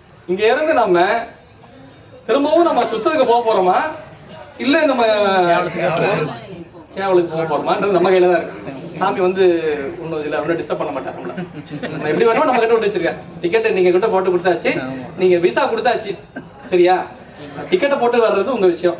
நீங்க எப்போ உங்க கையில காசு கிடைக்குதோ டிக்கெட்டை போட்டுக்கிறீங்களோ அவங்க உங்க டிக்கெட் போட்டு அவங்க வந்துருங்க, அவ்வளவுதான். விசா வர்றதுக்கான வாய்ப்பு கொடுத்தாச்சு. ஏன் பிறப்பு கொடுத்தாச்சு? இல்ல உடம்பு கொடுத்தாச்சுனாலே இந்த வந்துடலாம், நீங்க முடிஞ்சு போச்சு, தேறிடலாம். உடம்பு வினையை தூய்க்கும் போது வினையை தூய்த்து வினையை தேய்த்து திருவருளை பெறலாம். போயிட்டு தேய்க்க போதா இன்னும் கூட்டிக்க போதான்றது அதுகிட்ட கொடுத்துருக்காரு சாமி, அவ்வளவுதான். நீயே பார்த்து கொடுத்து போய் கிளம்பிட்டார் சாமி, கொடுத்து வச்சிருக்காரு. அதுதான் நம்ம குருநாதர் நமக்கு அனுப்புறது தான். இந்த பிறப்புலையே அப்படியாவது வச்சுக்கோங்க, குருநாதர் வந்துட்டார், புரியுதா? திருவருளையே நீ உணர்ந்து பெற்றுக்கொள்ள. ஆனா கேவலத்துக்கு போறது கேவலம்னா அந்த கேவலம் கிடையாது, அது அனாதி கேவலம் பேரு. உடம்பே இப்போ கிடைக்கும், உடம்பு எப்ப கிடைக்கும், எப்படி கிடைக்கும் தெரியாது, எப்ப கிடைக்கும் தெரியாது, ஆனா கிடைக்கும். அதுக்கு அடுத்த உடம்பு கிடைக்கும், அது அவனுக்கு மட்டும்தான் தெரியும். அடுத்த பிறப்பு என்னன்றது, அடுத்த பிறப்பு மனித பிறப்பானே தெரியாது நமக்கு. அடுத்த பிறப்பு எப்படியாவது நம்ம இப்ப இவ்வளவு படிச்சுட்டோம், அடுத்த பிறப்புல எப்படியாவது நம்ம தேடிடுவோம். அப்படிலாம் நம்ம முடிவு பண்ணவே முடியாது. அடுத்த பிறப்பு மனுஷனா இருக்குமானே தெரியாது, மனித பிறப்பா விலங்கா பறவையாலாம் தெரியாது. அப்பர் பெருமானே சொல்ற அடுத்த பிறப்பு என்னவா இருக்குன்னு தெரியாது. ஒருவேளை இருக்கிற பிறப்புலயே ரொம்ப கீழான பிறப்பாக இருக்குது, ஒரு சாதாரண பிறப்பா வந்தா கூட சாமி எனக்கு ஒண்ணு மறந்துடக்கூடாது. புழுவாய் பிறக்கினும் முன்னாடி என் மனத்தே வழுவாதிருக்க. அப்படின்னா என்ன தெரியுது? புழுவுக்கு கூட மனசு இருக்குன்னு தெரியுது. கேட்டா பாடல அப்படி பாரு, புழுவுக்கு கூட மனசு இருக்கு. நீ மனசு இருக்குன்னா மனுஷனுக்கு மட்டும் தான் மனசு இருக்குன்னு கூடாது, புழு கூட மனசு இருக்கு. ஏன்னா புழுவாய் பிறந்தா கூட என் மனசுல உங்களோட நினைப்பு இல்லாம போகக்கூடாது சாமின்னு கேட்கிறாரு. மறவாமை வேண்டும் சாமி கிட்ட கேட்கிறாருன்னா அடுத்த பிறப்பு என்னவா இருக்குன்னு தெரியாது. எல்லா அருளாலும் இது பண்ற இடமே அஞ்சல் இடமே தான். அடுத்த பிறப்பு என்ன வச்சு தெரியாது. பிறவாமை வேண்டும் மீண்டும் பிறப்புண்டையன் சொல்ற அம்மையார் பாடல சொல்றாரு, மறவாமை வேண்டும். அடுத்த பிறப்பு என்னவா இருக்குன்னு தெரியாது, அது அவங்க கையில தான் இருக்கு. மணிவாசன் சொல்ற கூப்பிடுவாய் கும்பிக்கே இடுவாய் நீ குறிப்பறியே. எனக்கு எப்படி சாமி தெரியும்ன்றாரு. எனக்கு எப்படி தெரியாது, அவருக்கு மட்டும் தான் தெரியும். அடுத்த பிறப்பு கொடுப்பாரா, திருவடியிலேயே வச்சுப்பாரா, எனக்கு தெரியாது சாமி, நீங்க தான். கூப்பிடுவாய் கும்பிக்கே இடுவாய் நீ குறிப்பறியே நின்னையே அறியும் அறிவறியேன் உடையாய் உந்தன் அடைக்கலமே. இப்ப நம்மை முழுமையாக இழந்து நிற்றல் நமக்கு தெரியாது. அடுத்த பிறப்பு உயிர் நம்ம முடிவு பண்ணக்கூடாது, அடுத்த பிறப்பு இது வந்துடும் போயிடும். பெத்த நிலையிலே அது ஆணவத்தோடு இருந்தது. பெத்த நிலையை தாண்டி கொஞ்சம் கொஞ்சமாக உயிருக்கு பக்குவத்தை தந்து உடம்பு வந்து சேர்ந்தது. இறைவனுடைய திருக்கருணையால் உயிருக்கு நுண்ணுடல் வருது. முதல்ல நுண்ணுடலை கொண்டு வினைகளை கூட்டி அது என்ன பண்ணது, எப்படியாவது ஆணவத்தை அது அகன்ற ஆணவத்திலிருந்து அது ஆணவத்தை கழற்ற வேண்டும் என்பதுதான் பெருமான் எண்ணமே. ஆனா ஆன்ம உயிர் என்ன நினைச்சுக்குது, ஒரு நேரத்துல வளர்ற வரைக்கும் வர வர எனக்கு ஒரு சந்தேகம் ஐயா. என்ன சந்தேகம்? எப்பங்க ஏன் ஆணவமலை நம்மளை விட்டு போகும்? நல்லாதான் இருக்கு கேள்வி. ஆணவமலை என்னைக்கு போனா என்னைக்கும் போகாது. ஏன்? ஆணவமலை நம்மளை பிடிக்கவே இல்லை, நாம தான் ஆணவமலத்தை பிடிச்சிட்டு இருக்கோம். ஏன் ஆணவமலை நம்மளை பிடிக்கல? ஆணவமலை ஜடம். ஜடம் எப்படி பிடிச்சிக்கிச்சு? என்ன வந்து இந்த வாட்டர் கேன் பிடிச்சிட்டு விடவே மாட்டேங்க. நான் சொல்றேன்னா என்ன பண்ணுவீங்க? நல்லாதான் இருந்தாரு தம்பி, ஏதோ ஒரு மாதிரி பேசுறாரு, மொபைல் பிடிச்சிட்டு விட மாட்டேன்றாரு, அந்த டம்ளர் பிடிச்சிட்டு விட மாட்டேன்றாரு. அதுவா பிடிச்சிட்டு இருக்கு? நான் தானே பிடிச்சிட்டு இருக்காத. ஆணவ மலத்தை நாம் தான் பற்றி கொண்டு இருக்கின்றோம். விடுவது நம் கையில் தான் இருக்கு. இதுக்கு போய் யாரும் எல்லாம் கேட்க வேணாம், நாம விடணும், அவ்வளவுதான் முடியும். அப்ப எப்ப விட முடியும்? அதில் இருந்து பற்றுகள் நீங்குமே ஆனால் விட முடியும். நமக்கு பொருளில் இருக்கின்ற பற்று நீங்கினா நம்ம அதை விட முடியும். நாம விடுறது, நாம உடம்பு விடுறதில்ல, உடம்புக்கு சாதனமா இருக்கின்ற பொருட்களை விடுறதில்ல, போகங்களை விடுறதில்ல, உறவுகளை எதையும் விடுவதற்கு தயாராக இல்லை. அவன் எதுக்காக தந்தான் இந்த உடம்ப? இதுக்காக கண்மத்தையும் மாயையும் பெருமான் உயிருக்கு கூட்டினான்னு பார்க்கணும்.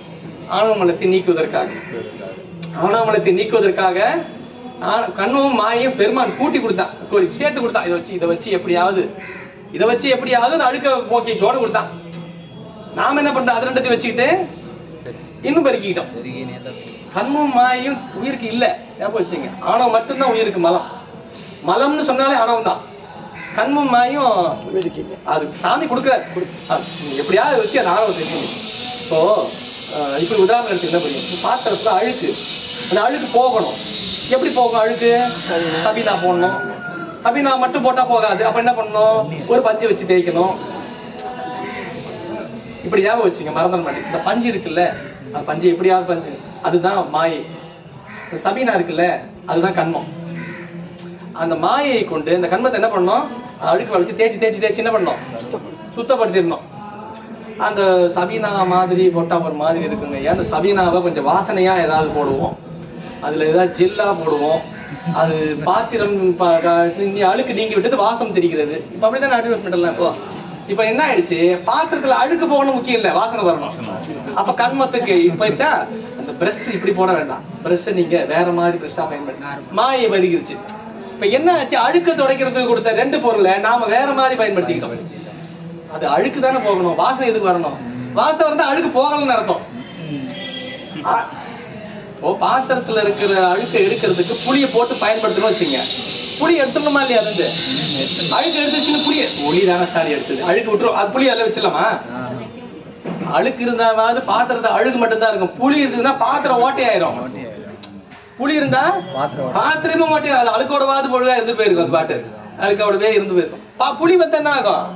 அழுக்கு போகிறதுக்காக வந்த ஒரு பொருள் என்ன பண்ணோம்? அழுக்கு எடுக்கும் போது அதையும் சேர்த்து எடுத்துடணும். நாம என்ன பண்றோம்? கண்மம் மாயத்தையும் இன்னும் வளர்த்துக்கிறோம். நாம இன்னும் தூய்க்கணும். அதுல இன்னும் அதுல போக தூக்கி அதுலயே என்ன பண்றோம்? உழண்டு கொண்டு இருக்கின்றோம். இது உயிருக்கு துன்பத்தை தரக்கூடிய. சொல்றாரு, தூணிழல் ஆறுதற்கு ஆறும் சொல்லார் தொகும் இது போல தான் அதுவாய் நிற்கும் திறம். உயிர் வந்து பெற்ற காலத்தில் இறைவன் உயிரிடத்தில் அடங்கி சிறிதும் புலப்படாமல் உயிருக்கு ஒன்றியே இருக்கின்றான். ஆனால் உயிர் சற்று கொஞ்சம் கொஞ்சமா வளரும். அது அறிவு வளர பெறும் பொழுது அவன் உள்ள இருக்கான்றத அது மறந்துடும். பெற்ற காலத்திலும் உயிருக்கு அவன் ஒரு ஊடாகத்தான் விளங்குகின்றான். ஆணவ மலத்தோடு உயிர் விளங்குகிறது. பிறப்புக்கு வராம அப்பவும் இருக்கான். அப்பவும் அது கூட தான். அதுதான் தான் அதுவாய் நிற்கும் தரம். அதுக்கு அந்த நேரத்திலும் பெருமான் அதுக்கு உடனாக விளங்குகின்றான். ஏன்னா அப்ப இறைவன் இல்லைன்னு சொன்னா அதுவும் இறைவன் குற்றம் தான் ஆயிரும் இல்லையா? அவன் அங்க இல்ல. பெற்ற காலத்தில் உயிர் இருக்கும், ஆணவத்தோடு இருக்கும் பொழுது இறைவன் இல்லைன்னு. 3 பொருளுமே என்றுமே உண்டு. இது மறந்துவிடும். அதான் முப்பொருள் உண்மைன்னு பேசுறது தான். 3 பொருளுமே எப்பொழுதுமே உண்டு. எப்பொழுதுமே உண்டுனா எப்பொழுதுமே உண்டு. அது சாயிச்ச நிலை இருக்கு. ஆன்மா இன்பத்தை முழுமையாக தூய்க்கின்ற நிலையிலும் இங்க என்ன இருக்கும்? ஆனந்தம் அப்பவும் இருக்கும். எப்படி இருக்கும்? ஜீரோ. ஃபேன் சுவிட்ச் போட்டிருக்கீங்களா? போட்டிருக்கேன். ஃபேன் ஓடுதா? ஓடல. ஏன் ஓடல? ஃபேன் ஜீரோல இருக்கு. ஜீரோல வச்சுன்னா ஃபேன் ஓடாது. ஃபேன் சுவிட்ச் போட்டிருக்கோம், அதுக்கு பவர் போயிட்டு இருக்கும். ஆனா அது அப்படி இருக்கும், ஜீரோல இருக்கும் ஆனவங்களாம். எப்போ? முழுமையாக இன்பத்தை இறையிடமிருந்து ஆன்மா தூய்த்து கொண்டே இருக்கின்ற போது அந்த தூ நிழலிலே அது ஆர்ந்து இருக்கும் பொழுது என்ன ஆகுதுக்கு? ஆணவம் அது அடங்கி இருக்கும். இவர் சொல்றார், வனவாசம் கடந்தார் சொல்றார். வனவாசம் கடந்தார் சிவஞான போதம் ஆசிரியர் மெய்கண்டாருடைய மாணவர். ஒரு மாணவர் 49 மாணவர்கள். அதுல ஒரு மாணவர் வனவாசம் கடந்தார். முதல் மாணவர் அருண சிவாச்சாரியார். அதுல ஒரு மாணவர் வனவாசம். அதான் உண்மை விளக்கம் எழுதுற நூல். முதல் நூல் நாம் கற்க வேண்டிய சித்தாந்த நூல்கள்ல உண்மை விளக்கும் திருவருட் பயனும் அடிப்படையாக கற்க வேண்டிய நூல் நம்ம சித்தாந்த நூல்ல. வனவாசம் கடந்தார்ட்ட கேட்கிறாரு, குருநாதத்தை கேட்கிறாரு, குருநாதா முத்தியில யார் குருநாதா இருப்பாங்க? முத்தியில முத்தின்னு சொல்றீங்களே, முத்தியில யார் இருப்பாங்கன்னு கேட்கிறாரு. சொன்னார். ரொம்ப கேள்வி எல்லாம் இருக்கும். நமக்கு இந்த கேள்வி தானே தேவை. முத்தியில யார் இருப்பாங்க? முத்தியில நாம் நினைச்சிட்டு இருப்போம், முத்தியில யார் இருப்பா? சிவபெருமான் இருப்பாரு. பெருமான் ஆன்மாவிற்கு அனுபவத்தி. அதுல குருநாதர் பதில் சொல்றாரு, மெய்கண்டார் பதில் சொல்றாரா? என்ன சொல்றாருன்றத வனவாசங்கள சொல்றாரு. முத்திதனில் 3 தனும் ஒழியக்கள். முத்தியில 3 பேர் இருப்பாங்கப்பா. 3 பேர் இருப்பாங்களா? முத்தினா 2 பேர் தானே இருப்பாங்க. இல்ல, முத்திதனில் 3 தனும் ஒழியக்கள். சுத்த அனுபோகம் துய்த்தல் அணு. ஆன்மான்னு இருக்கே, ஆன்மா என்ன பண்ண தெரியுமா? முழு இன்பத்துல இருக்கும். எவ்வளவு இன்பத்துல இருக்குன்னா அது ஆன்மாக்கு தான் தெரியும். சுத்த அனுபோகம் துய்த்தல் அணு. மெத்தனவே இன்பம் தருதல் இறை. இந்த இன்பத்தை தூய்க்கிறது அது. இன்பத்தை கொடுத்துக்கிட்டே இருக்குது இது இறை. இன்பத்தை தந்துகிட்டே இருக்கும். எவ்வளவு தேவையா அதுக்கு தேவையானதை கொடுத்துக்கிட்டே இருக்கும். அது அந்த இன்பத்திலேயே கலைச்சிட்டு இருக்கு. அவ்வளவுதானே? அதான முத்தின்றீங்க? இல்ல, மெத்தனவே இன்பம் தருதல் இறை இத்தை விளைவித்தல் மலம் அப்படின்னு சொல்லி முடிப்பாரு. கொஞ்சம் கருத்து வேறுபாடு உள்ள ஒரு பகுதி பாடல் அது. பல சித்தாந்திகளுக்குள்ள ஒரு இன்றளவும் ஒரு பெரிய சர்ச்சைக்குரிய செய்தி. இத்தை விளைவு இப்படி நடக்குது இல்ல, இன்பம் பெற்றுக்கொண்டே இருக்கிறது, இன்பம் தந்து கொண்டே இருக்கின்றது, இது நடந்துட்டு இருக்கு இல்லையா, இதுக்கு காரணமே மலம் தான் சார். இத்தை விளைவித்தல் மலம், ஆணவ மலம் என்கின்ற ஒன்று தேய்ந்த நிலையில் இருப்பதனால தான் இது நடக்குது. அதான் இருக்கு பொருள். அப்படி ஒண்ணு இல்லைன்னு வச்சுங்களேன், அது இந்த முழு இன்பத்தில் இருக்காது. விட்டா மாட்டிப்போம், திருப்பி நாம போயிட்டு நாம இங்கேயே இருந்துரும். வெளியில ஏதாவது போயிடாதீங்க ஐயா, நம்ம வெளியில அப்படி ஒரு மழை பெய்யுது, சரி நம்ம இங்கேயே இருந்துருவோம். எங்க இருந்துருவோம்? கோயில நிகழ்ச்சி வாங்க அப்படின்னா வந்துட்டா 1 ஹவர்ல போயிடலாம்ல, 1.5 மணி நேரத்துல போயிடலாம்ல, அப்படி டைம் எல்லாம் போட்டுன்னு வருவோம். அடிச்சு வெயில் மழை ஊத்து கிளம்பி போங்க, நீங்க முடிஞ்சு போச்சுன்னு சொன்னா என்ன பண்ணுவாங்க? என்னங்க நீ போட்டு அனுப்புறீங்க, மழை பெய்யுது. இல்லங்க, அப்ப என்ன பண்ணலாம், ஒரு 2 மணி நேரம் நிகழ்ச்சி எக்ஸ்ட்ரா வச்சுங்க, நாங்க இங்கே இருந்துடும். ஏன் வெளியில மழை பெய்யுது இல்ல, சும்மா வெளியில நடந்துக்கிட்டே போய் வீட்டுக்கு போய் சேர்றதுக்கு கோயிலே இருந்துடலாம். அப்போ நம்மள உள்ள இருக்க வச்சது எது? இறைவன் கூப்பிட்டு உட்கார வச்சாரா, இல்லைன்னா ஐயா சொன்னாருன்னு உட்காந்தாரா? இல்ல, மழை பெய்யுது வெளியில போனா மாட்டிப்போம், சரி இங்கேயே இருந்தாவது நம்ம புண்ணியத்தை சேர்த்துப்போம். அப்ப இப்படி ஒரு இன்பம் நிகழ்வதற்கு எது காரணம் தான் விளங்குது நமக்கு? மலம். ஒருத்தருக்கு ஒரு காலில் அடிபட்டது, காலில் போய் இடிச்சுக்கிட்டாரு. என்னங்காச்சுன்னு ஒன்றும் இல்லைங்க, ரத்தம் வந்தது, லைட்டா ஒரு மாதிரி வந்தது, ஒன்றும் இல்லை, சரியாயிடுச்சு, விட்டாச்சு, அவ்வளோதான். மறுநாள் வேலைக்கு போயிட்டாரு. 1 வாரம் ஆச்சு, 1 மாசம் ஆச்சு, 1 வருஷம் ஆயிடுச்சு. 1 வருஷத்துக்கு அப்புறம் கால் வலி வருது. என்ன வலி? காலோட முட்டிக்கால் பக்கத்துல ஏதோ வலி பயங்கரமா இருக்கு, இன்னும் தெரியல, ரொம்ப வலிக்குது. என்ன வலி? டாக்டரை பார்க்க வேண்டியது. நான் என்னென்னமோ போட்டு பார்த்தேன், மருந்தெல்லாம் தைலெல்லாம் தேய்ச்சி பார்த்தேன், எதுவுமே சரியாகும். என்ன அதை போய் பார்க்கலாம், டாக்டரை போய் பார்த்தேன். டாக்டர் வந்து இதை எடுத்து பாருங்க, அதை எடுத்து ஸ்கேன் எடுத்து பார்த்தேன். பார்த்து டாக்டர் பார்த்துட்டு, உங்களுக்கு எப்பயாவது அடிபட்டுதாங்க? அவர் ஞாபகமே இல்லை, ஞாபகமே இல்லைங்க. இப்போ ரொம்ப நாளைக்கு முன்னாடி ஒரு அடிபட்ட மாதிரி. எங்க அடிபட்டது? கால் கிட்ட அடிபட்ட மாதிரி. அதுக்கு நீங்க என்ன பார்த்தீங்க? என்ன ஒன்றும் பார்க்கலீங்க, சும்மா அன்னைக்கு எதுவும் பட்ட மாதிரி இருந்தது, அதுக்கப்புறம் ஒன்றும் இல்லை. அதுக்கு நீங்க வைத்தியம் பார்த்துருக்கணும், காலில் அடிபட்டதுக்கு வைத்தியம் பார்த்துருக்கணும். ஏன் பார்க்காம விட்டீங்க? தெரியலங்க, ஏன் ஒன்றும் இல்லை. அதுல ஒரு உங்களுக்கு அந்த அடிபட்டதுல அங்கே ஒரு புண்ணாயிருக்கு, அது உங்களுக்கு தெரியல. அது அப்படியே உள்ள புடம் வச்சிருச்சு. உங்க காலோட கணுக்கால் பகுதியில் அது வரைக்கும் அது அரிப்பு ஏற்பட்டுருக்கல, அது உங்களுக்கு தெரியவே இல்லை. இவ்வளவு நாளா மன்னிக்கணும், அந்த காலை நீங்க எடுத்தாகணும், இப்போ இல்லைன்னா உங்க உயிருக்கே ஆபத்து இருக்கிறாங்க. காலை எடுக்க சொல்லிட்டாங்க, காலை எடுத்துட்டாங்க. இப்ப எதுக்கு அவர் காலை எடுத்தாங்க? அடிபட்டதுக்காகவா? உள்ள வச்சதுக்காக, உள்ள புடம் வச்சதுக்காக கால் எடுத்தாங்களா, இல்ல அடிபட்டதால கால் எடுத்தாங்களா? இல்ல, அவருக்கு வலிக்கல. அவருக்கு வலிச்சிருந்ததுன்னு வச்சுங்களேன், அன்னைக்கு உடனே போய் டாக்டர் இருப்பாரு. நாங்க டாக்டர் உடனே மருந்து போட்டிருப்பாரு, உள்ள வச்சிருக்காதா? வலி எதுக்கு வருது நமக்கு? நம் துன்பத்தினுடைய துவக்கம். நமக்கு பெருமான் துன்பத்தை தருவது எதுக்கு தெரியுமா? அலர்ட்டா இருந்துக்கும், ஜாக்கிரதையா இருந்துக்கும். துன்பத்தை கண்டு ஐயோ நம்ம கொடுத்துட்டாரே, துன்பம் வந்துச்சு, பயப்படாத. துன்பம்ன்றது ஒரு சிம்டம் நமக்கு. இனிமே நம்ம துன்பம் வராம பாத்துக்கணும். இனிமே ஜாக்கிரதையா செருப்பு போட்டுக்கணும், இனிமே ஜாக்கிரதையா இடிச்சிக்காம பாத்துக்கணும். நாம வலி என்பதை நாம தவறா நினைக்கக்கூடாது. பெருமான் நமக்கு உணர்த்துகின்ற வலி என்பது அது ஒரு கருணை. அன்னைக்கே வலிச்சிருந்ததுன்னு வச்சுங்க, நடக்கவே முடியாம வலிச்சிருந்ததுன்னு வச்சுங்க, அவருக்கு அன்னைக்கு உடனே ஹாஸ்பிட்டல் போயிருப்பாரு, உடனே பார்த்துருப்பாரு. ஒரு 2 நாள் 3 நாள் கால் கப்பிச்சிருக்குமா? நமக்கு வலிக்குதுன்னா பெருமான் நமக்கு ஒரு குறிப்பாக உணர்த்துகின்றான்னு பொருள். எந்த ஒரு துன்பத்தையுமே வலியுமே நாம் என்ன பண்ணக்கூடாது? வெறுக்க வேண்டாம். நமக்கு ஏதோ ஜுரம் வருது இல்ல, ஜுரம்னு சொல்றமே, ஜுரம் நோயே கிடையாது, ஃபீவர் நோய் கிடையாது, ஏதோ ஒரு நோய்க்கான ஒரு அறிகுறி. Fever is not a disease, fever is a symptom of the disease அப்படி சொல்லுவாங்க. நோய்க்கான அறிகுறி என்னமோ ஒரு நோய் உடம்புல இருக்கு, அதை வெளிப்படுத்துறதுக்கு உடம்பு ஜுரமாகும். நீங்க ஜுரம்னா டாக்டர் போய் பாப்பீங்களா? நாமளே மருந்து போட்டுக்கலாம் சார், நாமளே நமக்கு டாக்டர். எங்க மெடிக்கல் ஷாப்ல போயிட்டு ஐயா ஜுரம் என்ன பண்றது? ஜுரம் போறதுக்கு மருந்து கொடுப்பார். ஜுரம் போறதுக்குன்னா ஜுரம் என்ன உடம்பு அனலாக கொதிக்குது, அது குறைஞ்சிரும். நோய் நீங்கிச்சா? அது என்னைக்காவது நிற்கும். இப்ப நாம என்ன பண்ணோம்? நமக்கான நோய்னா உடனே போய் இது நோய்க்கு நான் மருந்து நிக்க கூடாது. நோய் நாடி, நோய் முதல் நாடி விடுவார். அப்போ அதனுடைய முதல் என்னன்னு பார்க்கணும், எதனால இந்த நோய் வருதுன்னு பார்க்கணும். நமக்கு ஏன் துன்பம்? துன்பத்துக்கு காரணம் ஐயா எங்க அண்ணன் தாங்க ஐயா, எனக்கு அன்னைக்கே தெரியுங்க, அவனாலதாங்க ஐயா இவ்வளவு துன்பம். அவன் மட்டும் இல்லைன்னா நான் நிம்மதியா இருந்திருப்பேன்.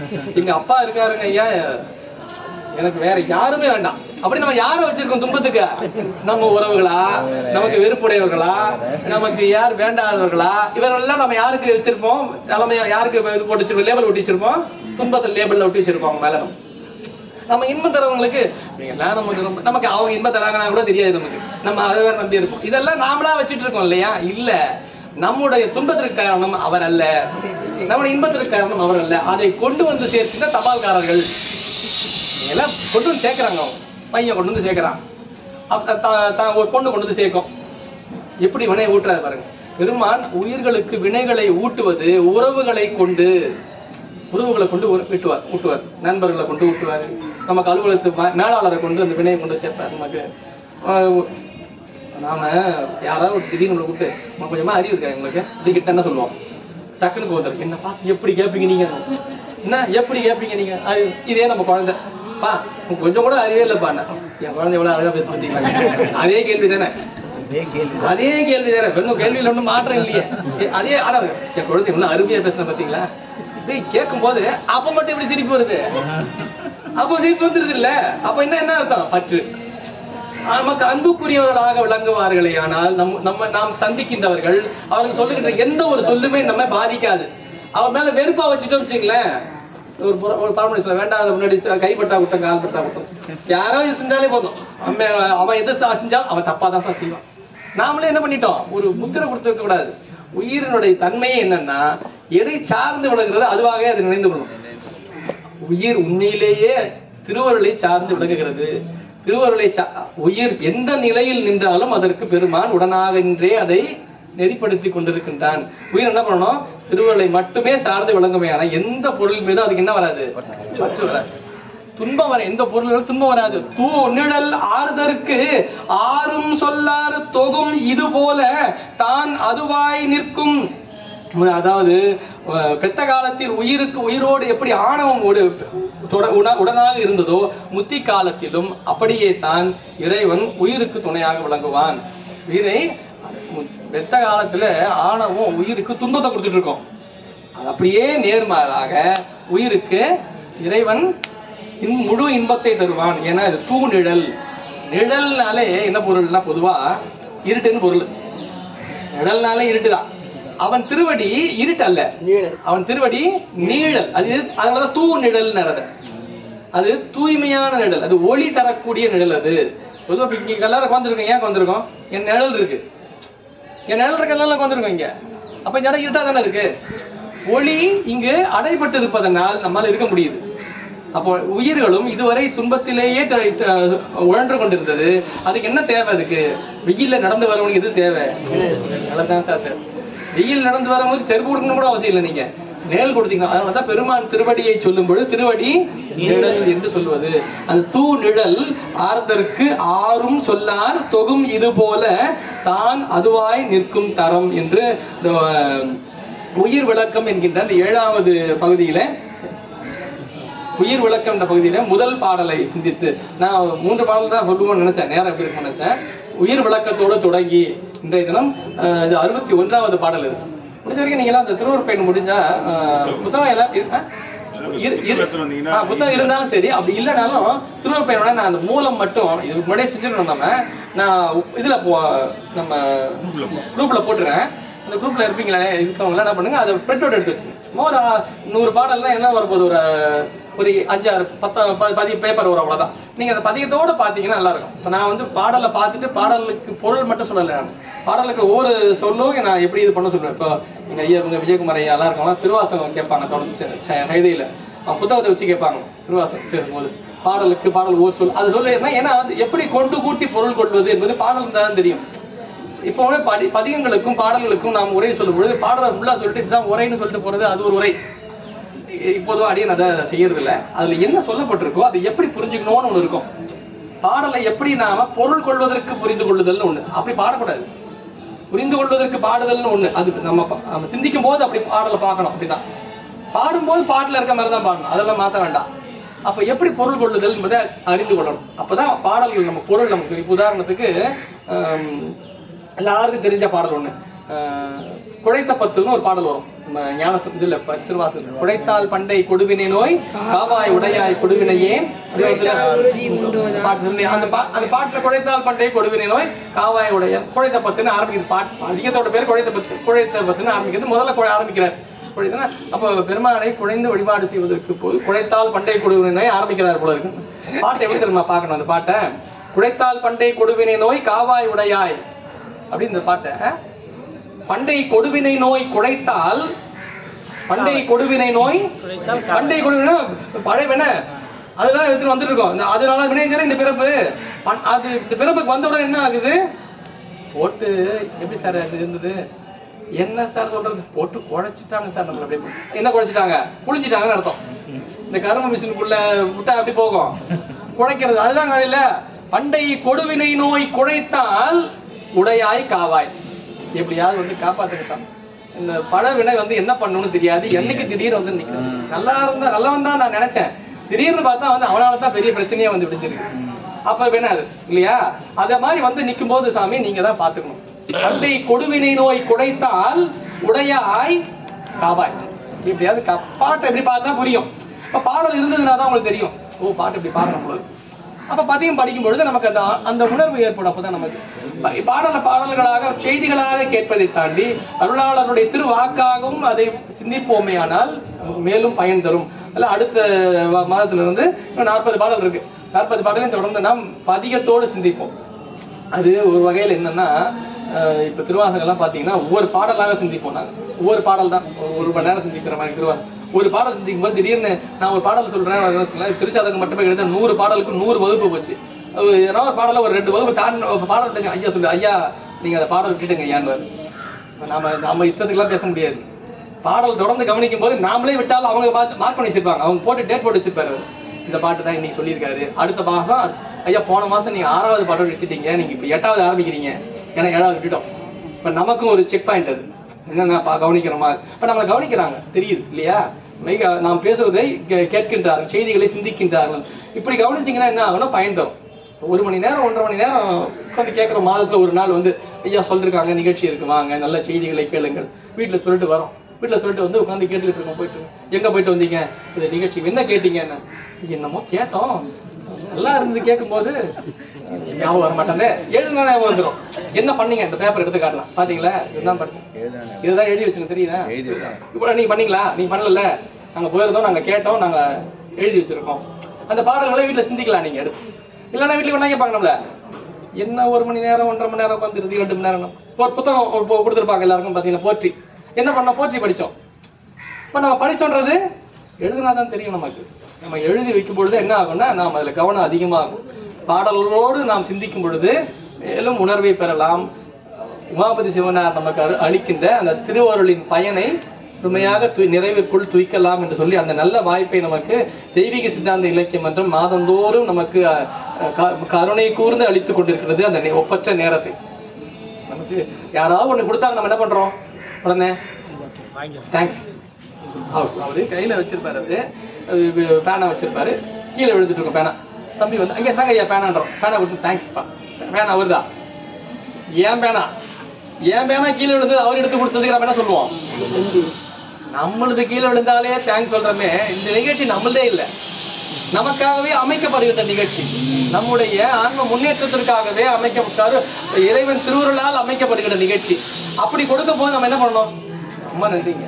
நிகழ்ச்சி இப்படி ஒரு நிகழ்ச்சி நம்முடைய நேரத்தை பொன்னான நேரமாக்கி சிவபுண்ணியம் ஈட்டுகின்ற நேரமாக ஒருவர் நமக்கு ஆக்கி தருகின்றார்கள் என்றால் மேலான பணி, மேலான பணி.